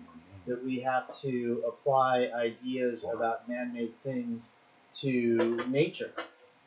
What I said is, why not? Why not? It's almost as if there's an aversion to what we always see. Whenever we see something that is, you walk along the beach and you see this beautiful sculpture that somebody made in the sand, you never just immediately assume, that was an accident. You always just, whenever something shows that there's a pattern and that there was some type of thought and planning in the making of it, you always assume that there was some author. And yet on this one time, we're supposed to just have imagination. I mean, it just, I'm not saying, at least with that one thing, I'm just asking the question, why not say, hey, maybe that's intelligent design. Maybe that's one piece of the puzzle that could make me look into this intelligent design thing. Why not? Why not even consider it? Sure, you can look at it and consider it, but it doesn't mean that you have to come to that conclusion. I didn't say that. Not with that one thing. I would say, hey, let's look more into it. And then I would say there is more evidence. Let me give you guys another example. I was going to mention a second ago. Homology. Do you guys know what homology is? No, I wouldn't have known what this is without looking it up and being kind of familiar with the subject. So homology is the idea of things looking similar and therefore being related. So the idea is your hand and the hand of a monkey, right? Okay. Or, fins and, the fin of another fish that looks similar, or a bird's wing. And so the idea is these animals look similar, therefore one led to the other. That's the idea of homology. Okay. So in Darwin's day, that was one of his best arguments, was the idea of this turned into this. And, he speculated on things like a bear swimming into the ocean and eventually becoming a whale, something like that, right? The problem is Darwin did not have access to molecular evidence in genetics. I mean, the very most basic genetics is all they had of breeding, but they didn't have cellular, molecular stuff. So what we've been able to discover now, because Dave, you mentioned, hey, as we learn more, we realize we don't need God. The opposite is true. What we found, what they expected to find when we first realized, hey, there's this complicated city-like thing going on inside each cell, and here's the DNA with all the codes that tell you how to write each book. If Darwinism was true, if evolution was true, the theory is that the code book slowly mutates over millions and millions of years, slow mutations, one after another, or you could say, a bunch of mutations happen at once, whatever. But things that look similar, like, man and ape or whatever, if you're going to say like... Hippos and whales. Yeah, things that look similar, they should be closely related, not only the way they look, but the genes should be closer, because the theory is the genes that tell you what to make, that tell you how to make yourself, right? It should be a similar code book. What they have found is the opposite. That once you look into the genes, that things that look similar have much different DNA than things that don't look similar at all and aren't even close. So that by itself should just throw evolution out the window. Well, I don't think that science requires that Darwin be right in all aspects. Science acknowledges that people have limitations in a lot of things, technology being one, of course, as you point out, that Darwin didn't have access to molecular biology. And I think that that actually is the opposite of the proposition that a book written by Middle East nomads in the Bronze Age was true and remains true today. There's a difference between Darwin being right on everything and one of the two foundational points of his theory being false. There's 2 points to evolution. There's genetic mutation coupled with natural selection. That's evolution. If you get rid of one of those, which is the genetic mutation thing, things that look similar, should have similar genes, if that's gone, I'm sorry, that's foundational to evolution. The theory cannot hold up anymore. Okay, it's foundational to that particular scientific theory, but that doesn't mean that that scientific theory can't be replaced with a better model for the evidence that we see around us. Right, maybe he was wrong, right? Right. So okay, well, let me ask you this. Do you believe that the evidence of science points toward common descent and one thing turning into another? I don't know. As I said, I'm not an expert on evolution. Okay. I'll take that. I claim ignorance. Okay. I would say that if you're going to blow up one of the two bedrock ideas of evolution, that evolution should be thrown out the window. Now, you're not, and I'm not saying that you're married to that theory, but I'm arguing for those who do believe in evolution. If you believe in it, then, for our listeners or whatever, I just told you that one of the bedrock theories of it has been disproven. I'm willing to throw the theory out the window. That doesn't mean that I want to replace it with intelligent design. That's fine. And I wouldn't say just because this isn't true doesn't automatically make the other true. But I would say that the fact that this isn't true and there is some evidence for that, hey, why not look some more into that? And what I see is there's an aversion to even consider the idea that there's an author, even though we've got a book. And I don't have aversion to considering the possibility. I just don't see the necessity of creating a concept where it doesn't help to explain anything. My last time I heard about science trying to create life in a laboratory was they took some of these elements and put an electrical charge through it and came up with something that would start this cycle towards life. And if that's true, then why does God need to be past the Big Bang? I think you can leave God out of everything, and everything evolves just fine without God. Past the Big Bang. I know the experiment you're talking about. Okay. I forget the name of it. It starts with an M. The author of it. Okay.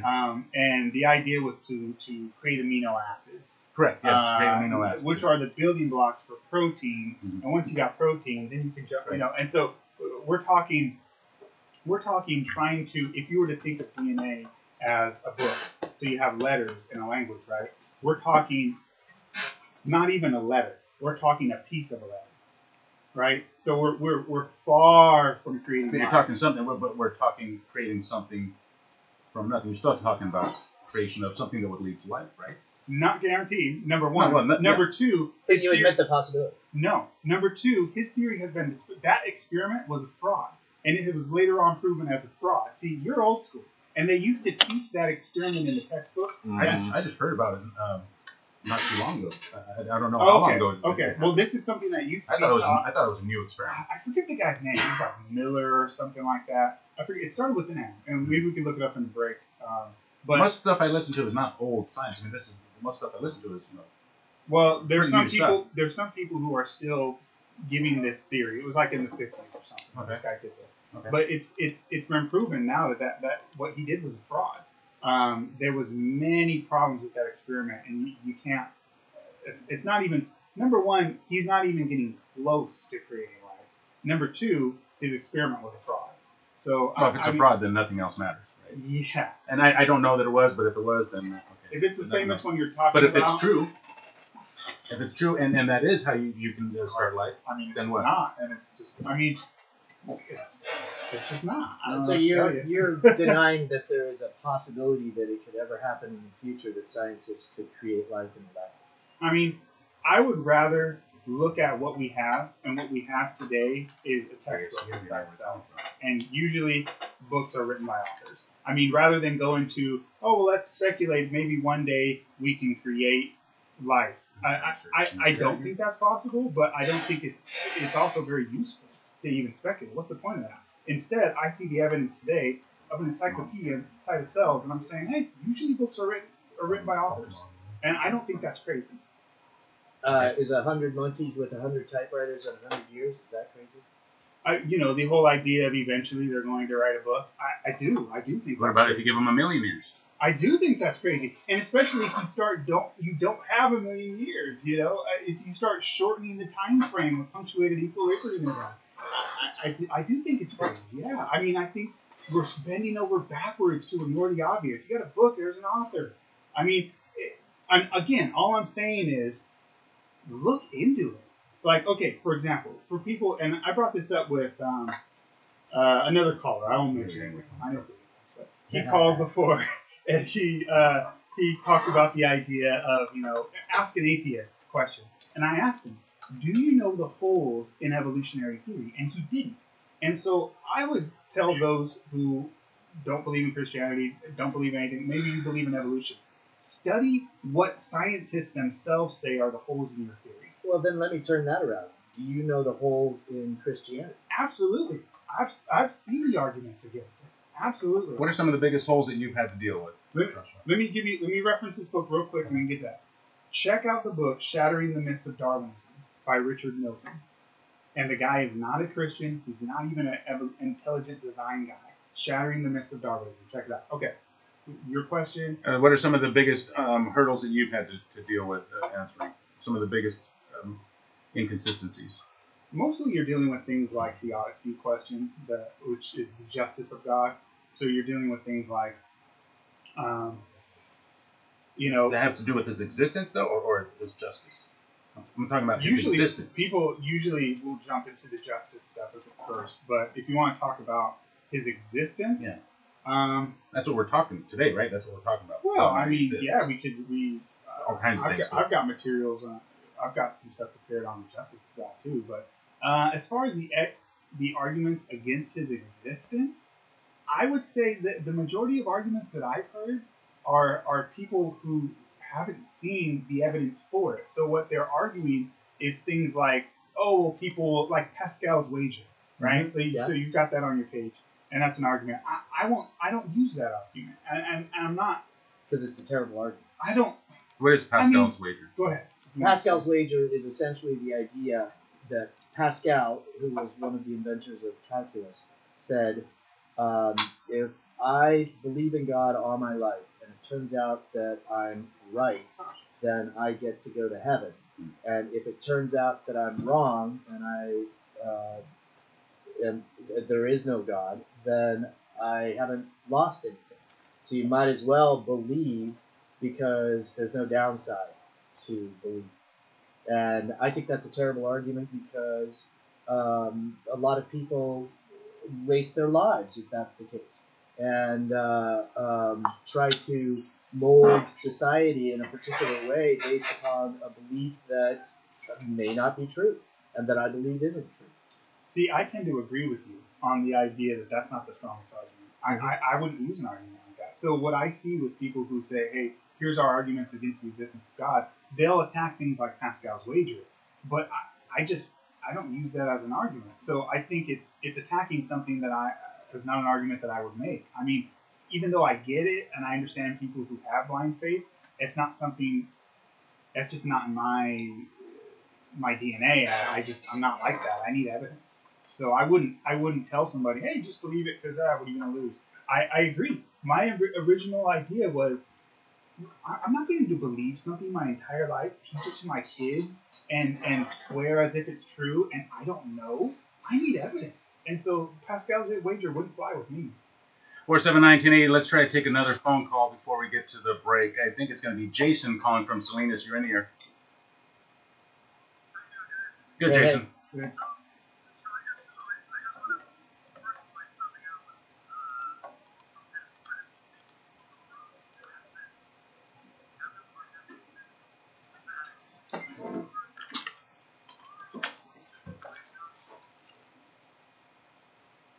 Mm-hmm.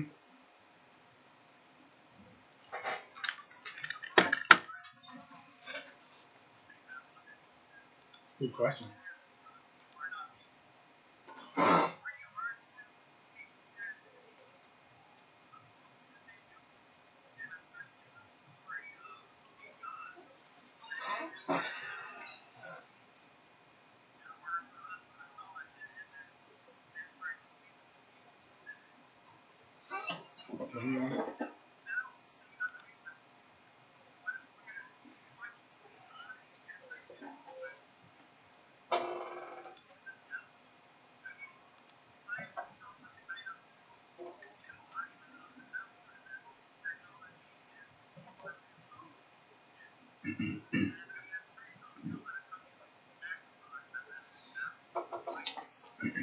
Yeah.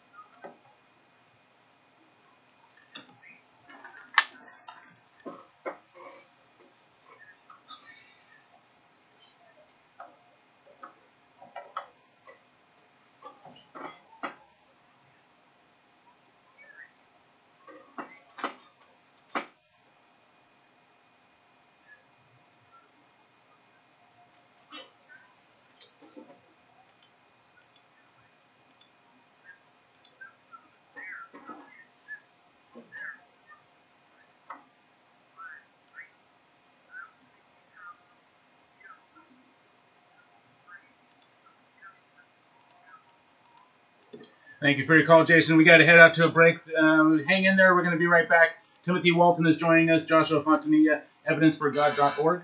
Yes, sir. Effed Up is the name of the band. Yep, that is the name of the band. KSCO Santa Cruz. We'll be right back. Is there a website? FDUPP.com. Oh, you do? I don't know how to spell it, because I wouldn't have guessed. Yeah, probably not.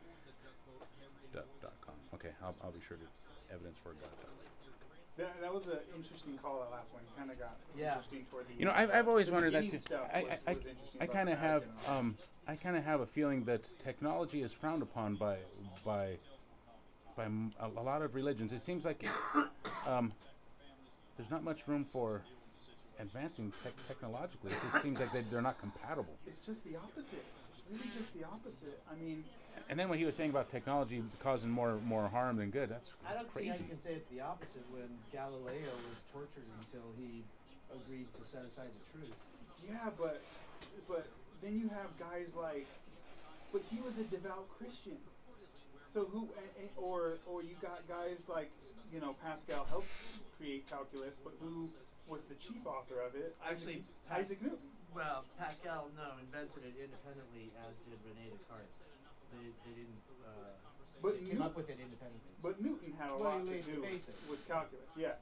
So, but he was all about knowledge, and the guy wrote more about the Bible than he did about science. Yeah. So I mean, I think it's like to say the Vatican is the chief representative of all religions is not fair when you have other guys. Chief representative of Christianity. It's not. Yeah. So I mean, it depends and. I just go back to the book itself, and what I see in the book is you just read proverb after proverb where it's just like treasure, knowledge, but then you have the Vatican keeping the Bible chained to to the pulpits and not letting the people see it. I think they're the diametrically opposed to what the Bible teaches. So And I the would put it Council on of them. Nicaea. Have you read the Gnostic Gospels?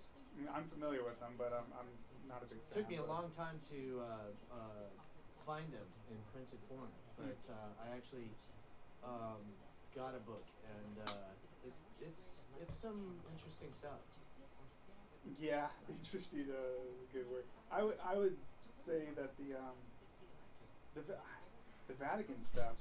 I'm agreeing with that guy on that. I am not a big fan of the Vatican, but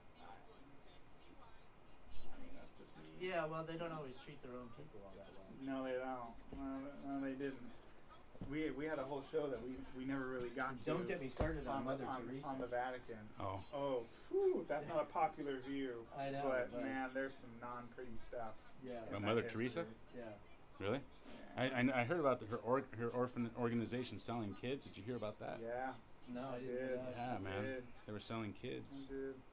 Gosh, you want to have your bubble burst, your childhood destroyed. Have you heard the stuff about Gandhi? And racism?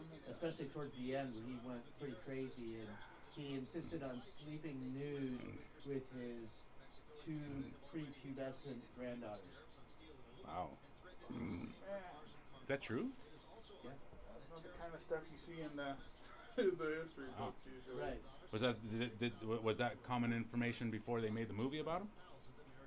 Well, I'm not sure that it's common information now. I mean, it was certainly available before they made the movie, but the point of the movie was not to give an accurate portrayal of the man, but to show the whole movement and the treat a hero.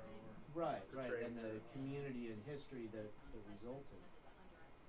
And man, that amazing scene in that movie where after the separation of India and Pakistan, where the people are traveling because they've been forced to relocate, and they blame each other, and so they cross the divide and just get into a huge fight. Yeah.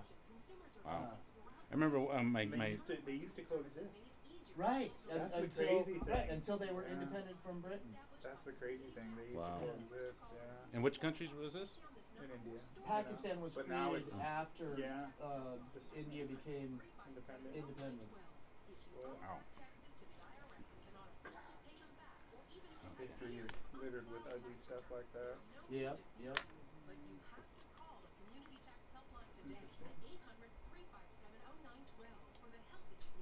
Do you want to respond to that last caller? I wouldn't know where to begin. I wanted to say a thing or two. Feel free. I don't want to bogart all the time. Chance.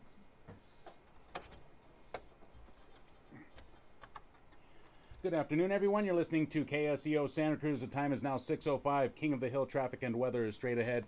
Being brought to you this time by our good friends at the Santa Cruz Sentinel. 3 fantastic deals for you. Give them a call at 706-3261. That's 706-3261. 3 fantastic deals for our listeners. Southbound 17 is where we're going to start off this traffic update. It is still stop and go from Campbell to the reservoir. Same thing from Santa Cruz and Aptos. That's southbound Highway 1. Monterey into Seaside, 10 miles per hour will be your top speed.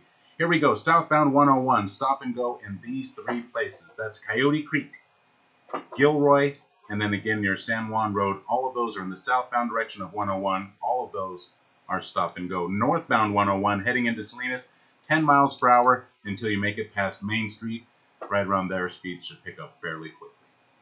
Your weather forecast for tonight, mostly cloudy conditions are expected. Lows should be around 59 degrees. Tomorrow, sunny. Highs will be just under 70 degrees. KSEO News Time is now 6:06. Headlines are coming up next. Remember to check out KSEO.com for news, traffic, weather, podcasts, and more. That's KSEO.com. Here's Phil.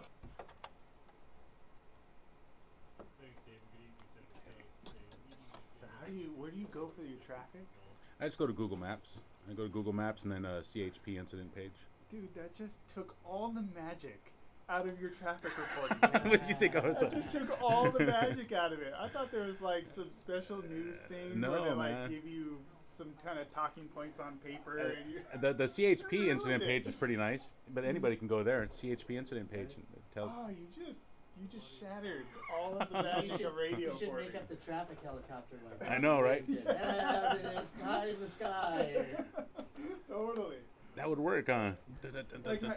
So how do you pick like which accidents or slow spots? To I just look at the map that and then looks I look darker here red. if there's. This tells you if there's any major incidents. Otherwise, it's just traffic Just speeds. look at where the red is. Yeah.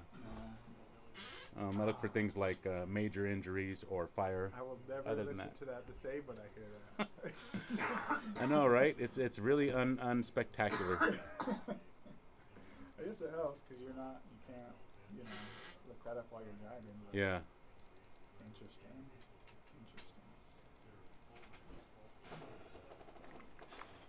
You got more calls and texts waiting, or? We got one more call here, Okay. and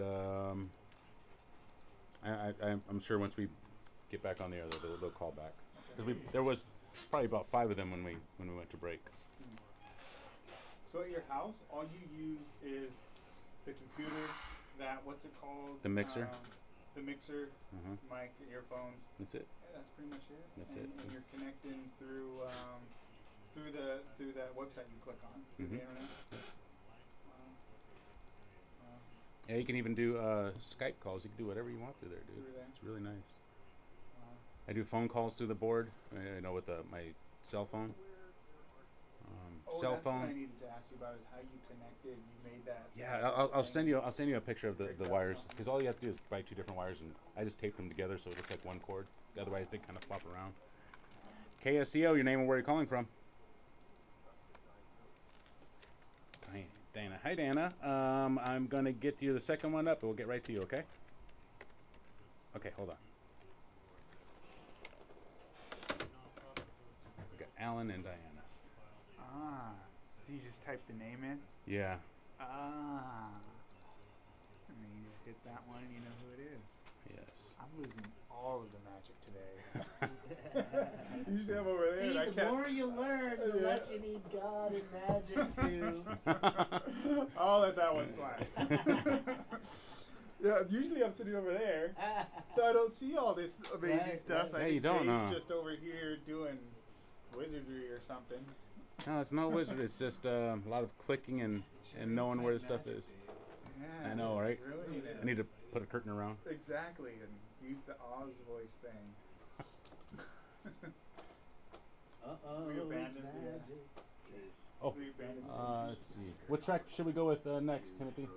Are we? Let's see. 1, 2, 3. I think last one we played was 6. So 7 is the one that has talking in the beginning. Okay. The Big Island. Oh, it just has a few seconds worth, huh? Yeah, but then it goes throughout. So The Big Island. you just want to. I don't know if you want to fade into it.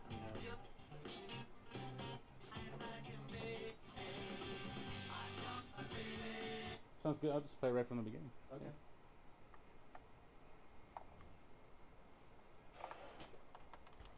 There are a multitude of opportunities. So we put this wildlife watching guide together. Which How's everything going, Billy? Free Good. Good. Visitor Center at 303 Water It makes Street. some lagging before we may For check those it again, who may but be listening online out not of sure the what that area, was they can go to about. birding.travel Looks like it's and order streaming one smoothly online. now. You can also view it digitally. It's funny. at I have that same birding.travel. Canon camera, and I have that same FaceTime little camera too. Oh, do you want this? I have both of those cameras. Yeah, these Logitech C90s are the most popular, but you're better to stream something like that. The quality Yeah. is way. Yeah.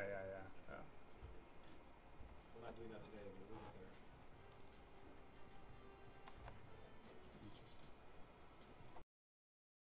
So you're halfway there, dude. You got a lot of the peripherals, and you just need that mixer. It's gonna be Yeah. your next main purchase. I wonder if I can do accept calls through my Google phone number. Because I have one of those Google numbers that forwards to my phone. Absolutely, dude. Absolutely, and that So I sounds. could just give that out instead of giving my personal number out. Mm-hmm.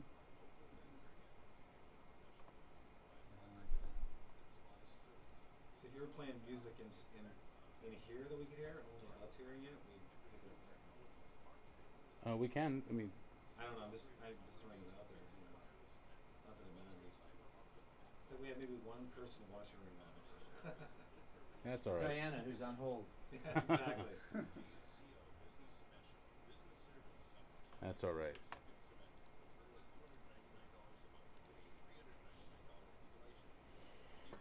Mm-hmm. What's that? What was that? Not me. Did you hear that? Ting sound? Yeah. I did hear something like that. I don't know where it's coming from. What was that? Sounded like it was coming from there. Really? Battery warning? Battery died? Maybe the battery died. Oh, yeah. Son of a gun. That's okay. Though. We're on the right part now. Plug it in. Yeah, we are. We You got got the plug for it? Oh yeah. They're right here.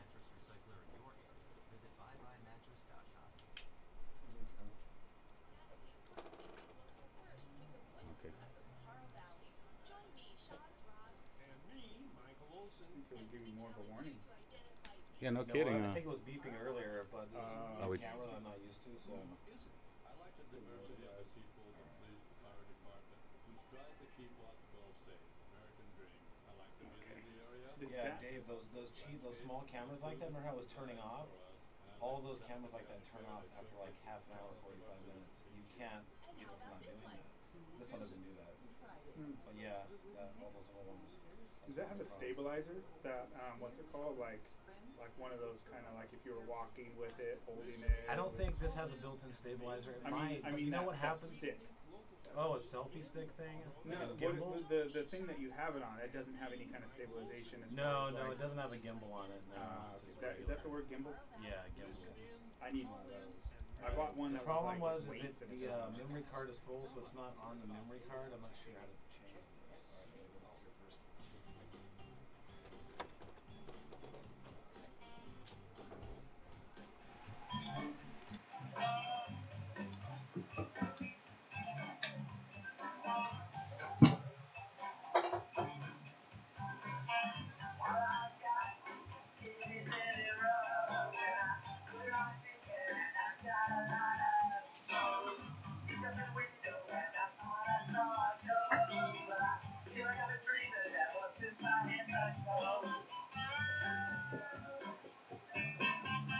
You know what, Dave? I think we're going to do 479-1080. You're listening to Flight 1080 KSCO Santa Cruz. That's fun music, Timothy. That is fun stuff to listen to. It's actually fun to listen to.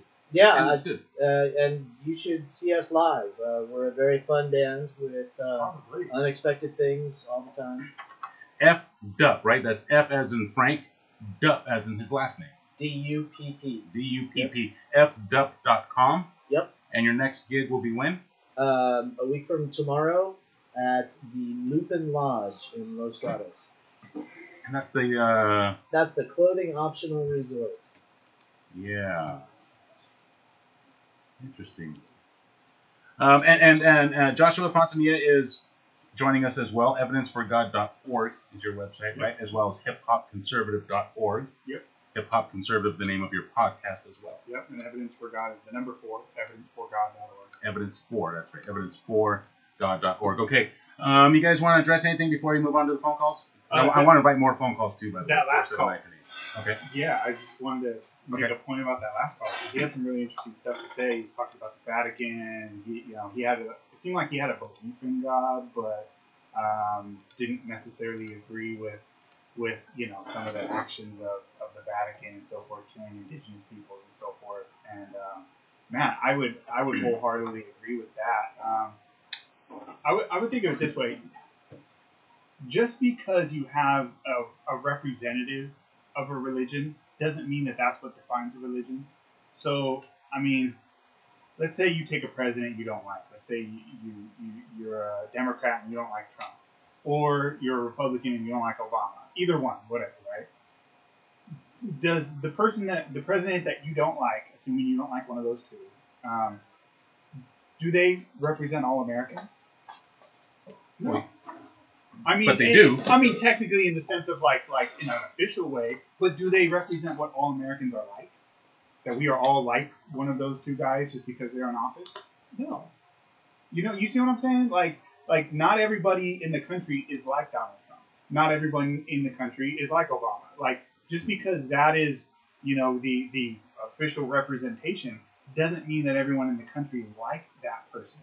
or those leaders, right? We're not all like the people in Washington, even though that's who's kind of running the country. Americans may disagree with everything that's going on in Washington. In the same way, Christians can disagree with the Vatican. I myself am a Protestant, and so I would distance myself with all that stuff that he was talking about, and I would condemn it just like he was. And in fact, I would go even further, and I would say not against Catholic people, because I was raised Catholic, kind of. A lot of my family is Catholic. I mean, when you're Hispanic, you're kind of, it's almost default, Hispanic, or you're kind of raised Catholic. Thanks, Spain.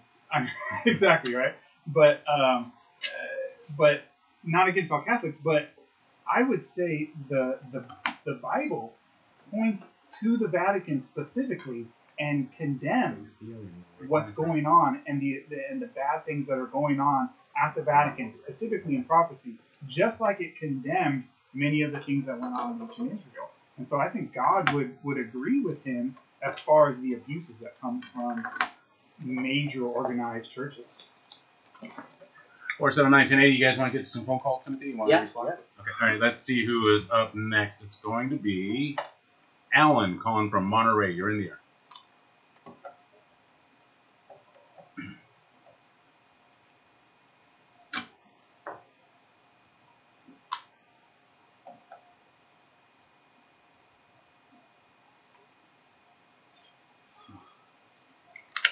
I get some weird going on there.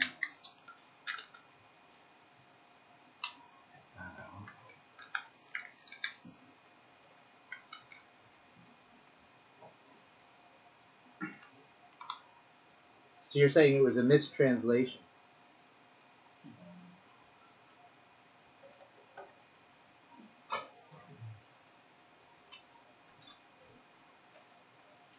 Hebrew.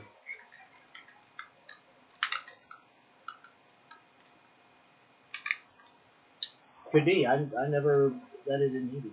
Yeah, I would disagree. I mean, respectfully, I don't think that's what the original Hebrew said. I think it would be pretty easy to go back into a strong concordance and look at the terms and see that it's not something where it became void. I think perhaps you were misled. With all respect. You think that happens with religion, that people are misled? Absolutely. Absolutely. I just said the same thing about the Vatican. Yeah. Thank you for your call, Alan. You have anything else you want to say?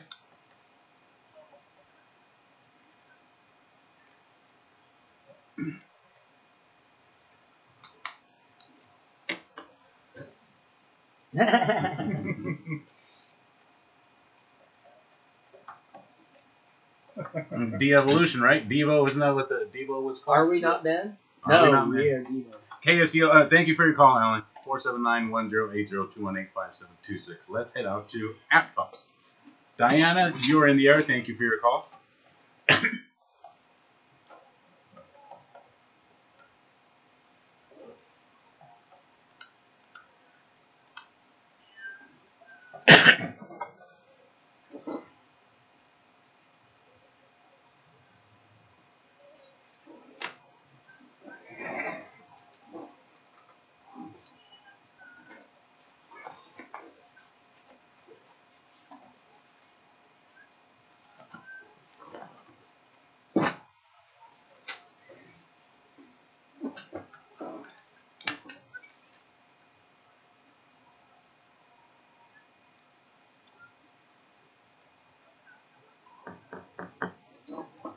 Sure.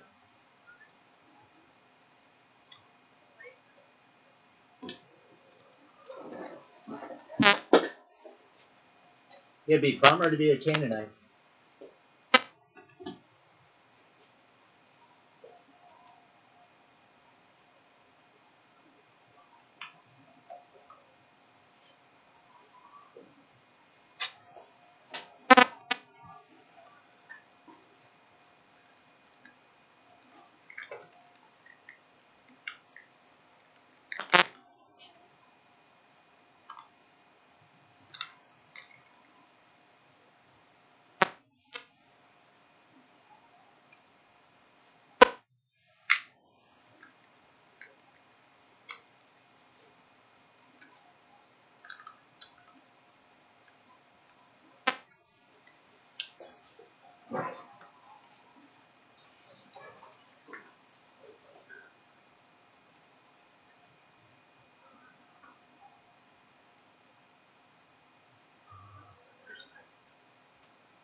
Are you pro-life? What do you think abortion should be legal? Safe, legal, and rare.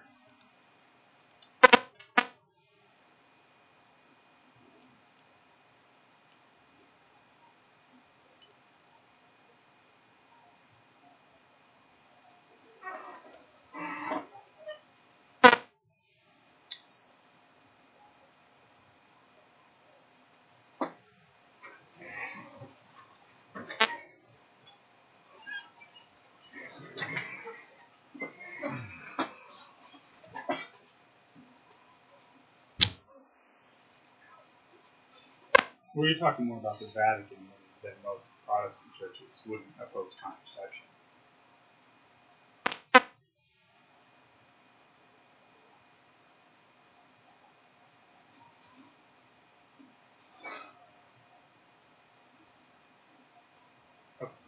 I mean, that's kind of I think that's kind of a loaded question because nowadays when we're dealing with sex ed, we're dealing with things like, the kind of things that are being taught in sex ed is not what was being taught in sex ed even just a couple decades ago.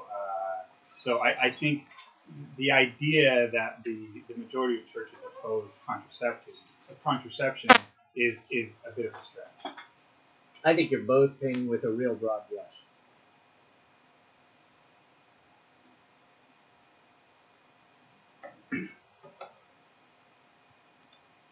Okay.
$47.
Thank you for your call, Diana, 47910. You know, I was listening to a yogi speaking this morning, and he told the story of a city where the ultimate yogi, I don't know what he is, the king yogi. I don't think there's just one. There isn't, apparently, but the guy who's in charge of this village, right? People are looking up to him in this village, and he's telling them, you know, at the end of in the morning, as an experiment, he tells them there is no God. I've come to the conclusion there is no God, and so these people are thinking, wow, you know, there's no God, I'm free. You know, I don't have to live this way. I don't have to live by these laws. And he was saying, don't you think it would be a very freeing thing to not believe in God? And I'm thinking, no, absolutely not. We still have rules set, right? God has nothing to do with how we treat each other. If I all of a sudden today believe, and I don't believe that there's a God, that doesn't change my personality at all. I don't go around thinking I can kill. I mean, I know these things without there having to be a God.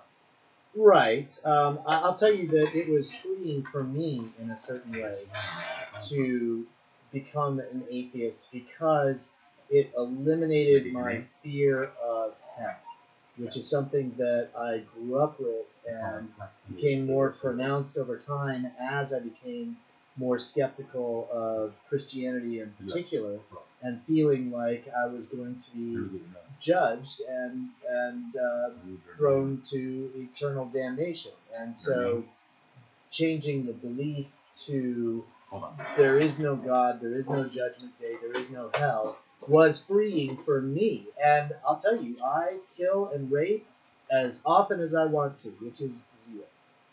479-1080. So, yeah, can we respond to that last lady? Because she had a lot to say. Yeah, she did have a lot. And I'd like to actually respond to your comments on hell too, Timothy. Because I'm sure you might have heard when we discussed this before, and I've called in when you were here as well, that I don't believe in what the common view of what hell is. I don't think that's biblical. And so I would agree with you that the idea, and I'm assuming you have this idea, but correct me if I'm wrong, the idea that you would be burned for all of eternity for the sins committed in one short life, 70 years or something like that, is unjust. Would you agree with that? I think that would be a real bummer. Yeah, so I would agree with that, and I don't think that's biblical. I do believe that the concept of a hell is biblical, but it's not the idea of eternal burning. I think what the Bible teaches is that everyone will be punished according to their sins, those who are lost, but the end result will be non-existence. And so the idea of burning for all of eternity is something that actually, this idea of an underworld for those who are lost is something that came from paganism and was added to the Bible through the perversions that came through the Dark Ages with the Catholic Church. But this is not something that was originally taught. It's not something that was anciently taught in Judaism. The Old Testament, when it refers to the word hell, the word is Sheol, and it simply means the grave. It means the pit. And that is the word that is translated as hell, but it simply means death. At the beginning, the very first punishment was, if you eat the fruit, you will die. Right? In the New Testament, Romans 6:23. Yeah, why didn't that happen? Because something else died. A substitute. A lamb was killed that day, and they were given skins. And so the lamb was slain from the foundation of the earth. The punishment of sin has always been death. Romans 6:23, the wages of sin is death. Jesus did not go burn for all of eternity for our sins. He died for our sins. That shows clearly the punishment is death. And so the idea of eternal torture is, it's unjust. And a lot of people have turned away from the Bible from that. But I don't think it's biblical. I think it's another one of these concepts that came from places like Rome. And it's a perversion of the Bible. And it's not biblical at all. Not even close. So I would agree with you on the idea of, hey, this idea of a God who burns people for all eternity is not right. I would agree, and I'd say that's a God that's foreign to the Bible. Wow. 479-1080, DM at kseo.com. We're going to take a quick break. Let's take a quick break for news, traffic, weather. Actually, we'll just take a quick break for news. We'll keep traffic and weather super duper short because I doubt much has changed there. Phil Deeseth is standing by in the newsroom. 6:32 is the time. Phil, it's your turn. Oh, time flies. Yeah, it does, man. Especially when you want to get into the stuff that they're talking about. Jesus. KSEO, your name, where you're calling from? Yeah, I don't think the your name again? changed in the last half hour. Hold on, Nancy. The what? The weather has probably not changed in the last half hour. Nor has the traffic, I'm sure. Got a little cold. I'm trying not to cough while the mics are live. Cough and nose and throat thing. Yeah. Trying anything for it. There's some drunk ass here who doesn't know how to say his name. I need your name. Really helped me lately. I used to get sick like every 2 months. Elmer. I've been taking that stuff. I don't know why. That'll be his I don't name, know how Elmer. it works, but I haven't gotten sick in like probably about a year now. Yeah. Yeah. I don't know. It's worth a try.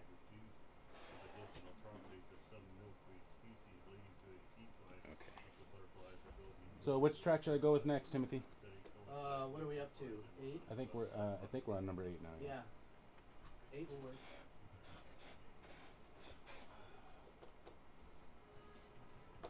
I got a 30-second spot, and then we'll be back to the show. Okay. I still want to respond to that lady. Diana. She's been on the show as a guest. Yes, she has. Okay. She a nice lady. She's nice, yeah. She's nice enough. I'm terrible with names. If I knew the topic, if I heard that damn names, before I couldn't remember. What was the topic? She said something that really pissed a lot of people off. I don't remember what it was. She got into a verbal fight with Georgia. That's what it was. Oh, that was fucking great, dude. Oh, that was great. I remember now.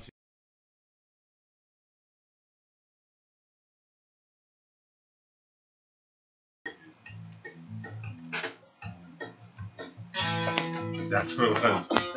Confrontation with Georgia. God, Georgia looked like stuff animal that day, dude. She was out of her mind. Wow. Dude, this song is sick, man. You like that? Yeah, dude, that's great. I wish I could play the bass, dude. That's the one thing I like to play one instrument. Do the bass.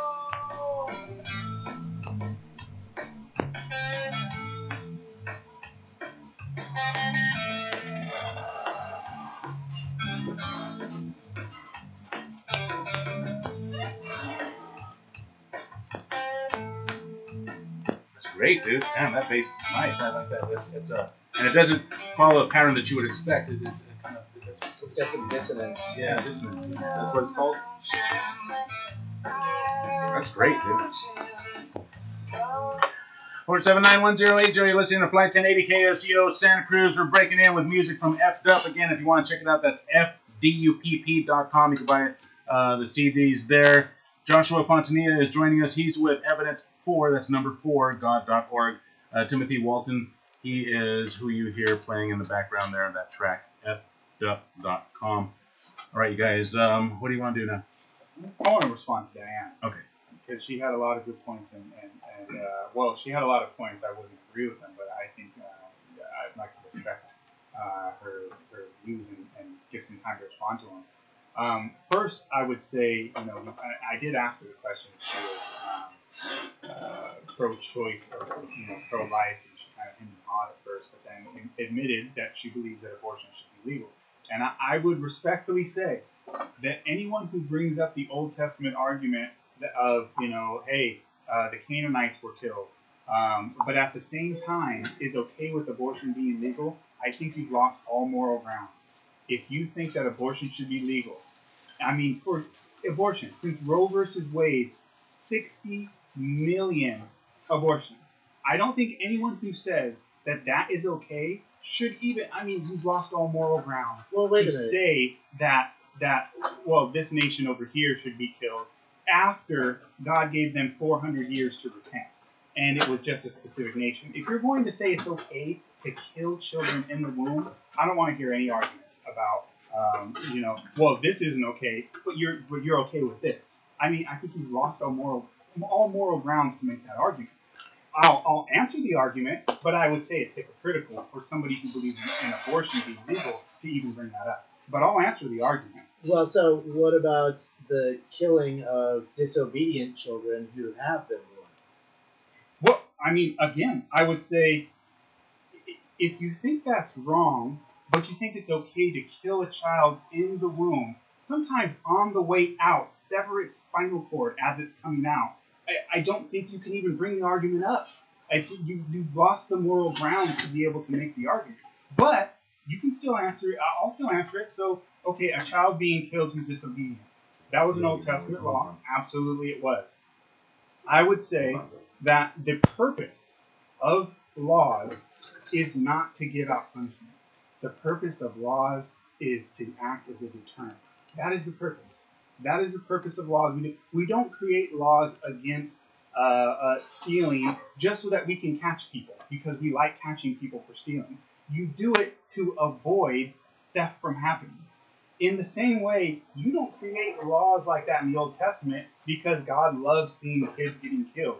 He did it so that kids would respect their parents and it would never happen. I mean, I bet if you can look into the records of ancient Israel and ask how often that needed to be done, it didn't happen. The reason why was because they respected their elders. Whereas today, I mean, you have these kids in schools today who are just tell off your teacher. You got videos of kids running up on their teachers and fighting them. And so, I mean, I think we look at those things with, oh, this is so horrible. But what's better? To have all this leniency and then these kids end up running wild and they ruin their lives, or to have the threat and it almost never has to get carried out and people live a good, happy life. Spare the rod, spoil the child. Exactly. I think it's a smart philosophy. Now, I wouldn't bring that back today. It was a different time. But we do need to recognize that it was a different time. Now, as far as the Canaanite argument, the destruction of the Canaanites, there's a couple things. First of all, let's be very clear that God specified in the Old Testament that he was going to give those nations 400 years to repent. That's found in Genesis when he first gives the prophecy to Abraham that his people will be taken from Egypt and go to the promised land. He says 400 years they're going to be in Egypt. Why? Because the sins of the people in Canaan are not yet full. He's going to give them another 400 years to get their act right. But he knew that they wouldn't. He knew they wouldn't repent, right? So, but he's giving them the time. That's the whole point. What's the point of giving them the time if you know that they're not going to take advantage of it? So you should kill somebody before they do anything wrong, or you should not ever give any time? I'm opposed to killing in general. Well, I mean, I'm opposed to threatening to kill people in general. I'm opposed to telling kids we're going to kill you if you're disobedient. Unless it's abortion. Look, I'm not ever going to have an abortion. I can guarantee you that. But you did say it should be legal. Yes, safe, so you're legal, not and rare. against killing. I'm not against other people exercising control over their own bodies. You're okay with killing. I think it's very dishonest. I think you're okay with killing too in certain circumstances. We just disagree on what the circumstances. I did not just say I'm against killing. You did, and I think that's a little misleading when you are okay with legal killing. I have to be. There are legal means of killing people, including the death penalty. It's not up to me. So there's some times where it's appropriate, right? No, I can disagree with the way the laws are drawn. That doesn't mean that I'm going to change them. That's not what I asked. I asked, are there times theoretically when it's appropriate? To kill? Yes. For the state to kill. Yes. I will agree that there are times. You know what? I eat meat. Okay. I don't do the killing myself, but somebody does. Okay. Those animals die. I'm a vegetarian, but I have no problem. I'm not one of those that's like, hey, you're gonna go lie on the floor in the meat market and say you have blood in your hands or something. Yeah, well, right. But I mean, I'm not going out of my way to kill spiders either. Okay, cool. But you do agree that there are times when it's appropriate, and so all I'm arguing here is that what God did is for the first thing. This is just the first point. Is that He said, look, I'm going to give these people time to repent. I'm going to give them a chance to get things right. Now, there is a reason to do that. And the reason should jump out at you as obvious. Why does God even need to tell Abraham that? He doesn't need to tell him that. Why did God sit down and talk to Abraham about Sodom and Gomorrah and allow Abraham to question him over and over? Will you spare the city for 50? Will you spare the city for 10? Will you spare the city for 30? The reason he allows that is because he wants all his people to see that he does things justly. So he says, look, I'm going to give them time. I know they're not going to, but I'm going to show you I was fair. I tried to give them time. I gave them 400 years. Now that's point one. The next point is, what were they doing that deserved death? We never look at that. We never look at what the Canaanites were actually doing. The Canaanite culture had gone so far down that they were sacrificing their children, putting their children, burning them alive to fake gods. That was a problem. And what God was doing is, look, I believe that there was a time when that culture had gone so far that it was time to wipe that out, because that was disgusting what they were doing. They were killing themselves. There was violence throughout the land. It was horrible, and he put an end to that. Why didn't he stop it before it got to that point? Well, now we have the question of free will. And so what do you mean by stop it? Like, Here's a text message. Hypothetical. Here's a text message. If God is all powerful and our creator, why is there hunger, war, and disease spread around the world? Couldn't he or her have created a peaceful and harmonious world in the first place? No. He did. Let's make it evil. Let's make evil have innocent people suffer. Lame.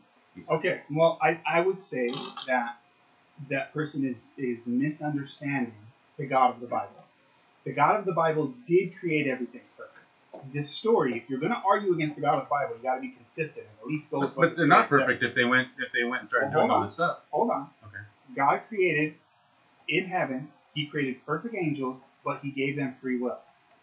And with free will was the possibility that you could choose to disobey him if you wanted. But he knew that was going to happen, right? Absolutely. So what would you rather So him do? how Just could not create anything? No, I'm saying there's some tension between your claim of omniscience and that God knows everything that's going to happen, and this idea of free will, which suggests that people have the opportunity to make a choice that God hasn't seen in advance. There's no tension at all. He knew it was going to happen, but he didn't force it to happen. Look, if you have kids... So he allowed bad things to happen. Yes, he did, but he didn't make it happen. You have kids, right, Dave? Yes. Did you get a written guarantee at the doctor's office when you took the kid home that this child will always obey you and always do good? You can get those? Of course not. I wish, right? Right. But you still chose to have kids. You knew that there was a possibility. But I'm also not omnipotent and omniscient. I mean, I get it. But you could choose not to have kids. Okay. Yeah, you could, right? Yeah. In the same way, if you're going to have creatures, if abortion is illegal. Well, yeah, okay, you could be abstinent, and not kill a child in the womb, but that's another question. So if you think, if you said, hey, you know what, I am willing, without a guarantee, because the love and the potential for love is so great, I am willing to take the risk and create this child that I know might disobey me and probably will. I'm going to do that anyway. The only other option, if you want free will to exist, if you don't want robots, which you cannot have love if you do not have free will, the only other option is not to create beings or not to create beings with free will. And then you're just creating robots. So... Well, there is one more option. What's the other option? Go ahead, tell me. That God doesn't exist and we're all here by chance. Well, see, but that's not an option to the question at hand. We're debating whether or not God is just, not whether or not he exists. That's throwing a curveball to the entire discussion. The question is whether or not he's just right now. That's the question right now. But when we started, it was does he exist? I mean, that's ultimately what we want right to now, we're talking about whether or not he's just. So, deal with just the hypothetical. All right, so we'll assume let's deal with the God hypothetical is right now. as you described. Yes. And he is given free will, but he knows what the choices are that everybody's going to make. Yes. Does that make him an accomplice? I mean, does it make you an accomplice for anything your kid does? No, but I'm not omnipotent. I'm not omniscient. I don't know what this kid. I can't make him do things. Yes. And if I had that power and I allowed him to do bad things, here's your option, Dave. Here's your options. You got two options. Let's say you have the power, you have the know-how, the technological know-how to make a robot. Okay. You got two choices. You can make a robot that does what you say, or you can have kids, or you can not have kids. You have the choice. I'll take a robot. Right? It's cool. It's pretty cool, right? One thing, yeah. But people still have kids. I mean, even people who can make robots still have kids, right? Right. God had three choices, really. He could make nothing, or he could make beings that have free will, or he could make robots. And if he's choosing to make beings with free will, then the possibility is that they could choose to disobey him. Now, he could also say, you know what? I'm going to give them every incentive. I'm going to beg. I'm going to plead. I'm going to give them time. I'm going to say, I would rather die than you die, for you to change your ways and come back to me. But I'm not going to force you. No. That part doesn't make sense. But I get the thing about free will. I don't get the whole thing about dying for sins. I don't get how that pays for anybody's sins. That doesn't make sense to me. But I get the thing about free will. And if you're going to create this race and they have free will, there's always a chance they're going to turn their back on you. I get that. That's all I'm saying. Okay, I get that.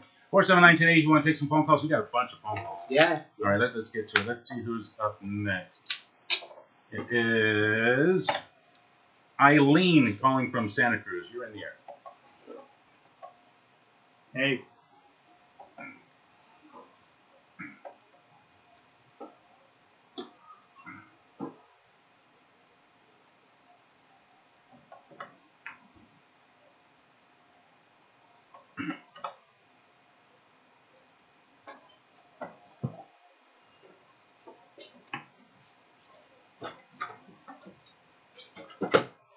You're getting where you're calling from.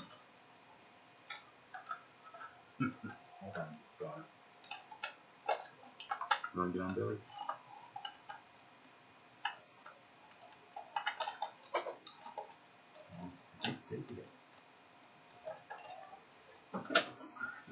Bye.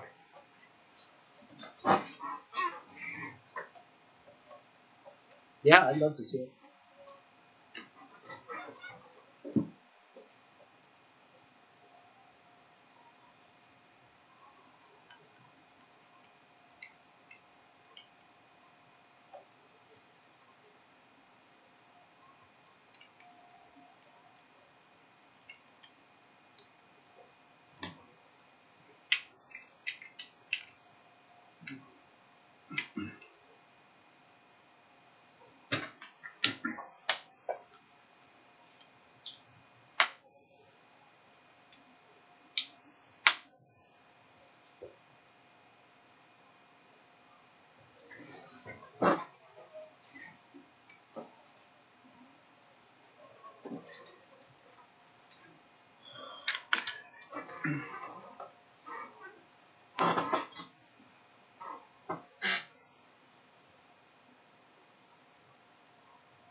I've heard of it. I don't actually have a copy. Yeah.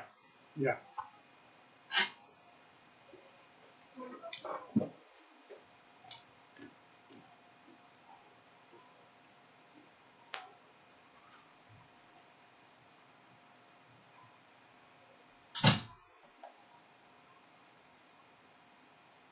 Fascinating list you just provided.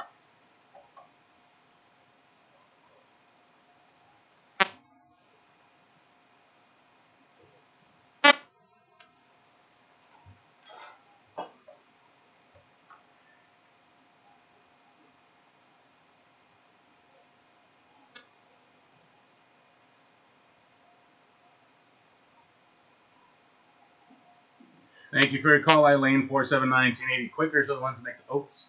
They do a bit more than that.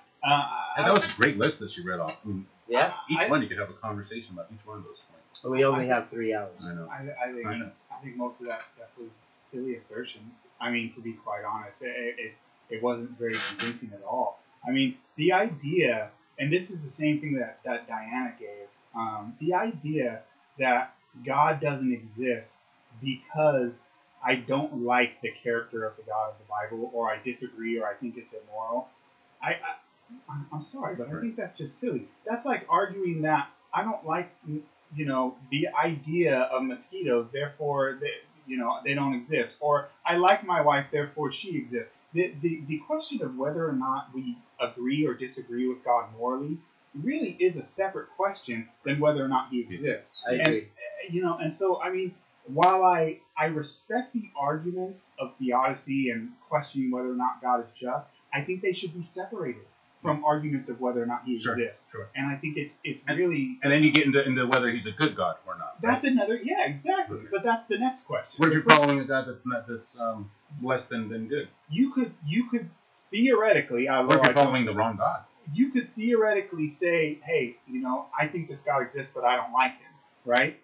But whether or not he exists doesn't matter if you like him or agree with him. That's only based on evidence. And when you look at the evidence, I mean, there's a massive amount of evidence. What about somebody who would bring up different evidence that would prove a different God and say that you're following the wrong God? And their evidence is just as I tried hard to do that. I went and sat down with the imams in the mosque. I went and talked to the Mormons and heard them tell me, hey, there's a burning bush. No, it's not. The Mormons are Christians, and Allah is directly from the Old Testament. No, it is not even close. Not even close. What are some of the differences? Well, for one, they don't even accept the idea, even in the Old Testament, that the chosen son was Isaac as opposed to Ishmael. And therefore, the entirety of the Old Testament of Israel after Genesis as being God's people, they throw the entire thing out the window. So this idea that it's the same God is ridiculous. Okay, they have a different perspective on everything after Genesis. Therefore, it's the same God. That's silly. It's not even close to the same God. I mean, there's a reason they're called Abrahamic religions. Okay, and they split Abraham. That's Genesis. So everything after Genesis they disagree with, and yet it's the same God. I mean, come on. Let's admit that that's silly. Is it any more silly than saying that the God of the New Testament is the same as the God of the Old Testament? Because there was a split there, certainly, between the Jews and the Christians. Yeah, but both accepted. I mean, the Jews would be taking the exact same position as to Christians that you're taking as to Muslims. That's way different. Way different. Why? Come on now. Because, one, you're saying they both accept the entirety of the entire Old Testament.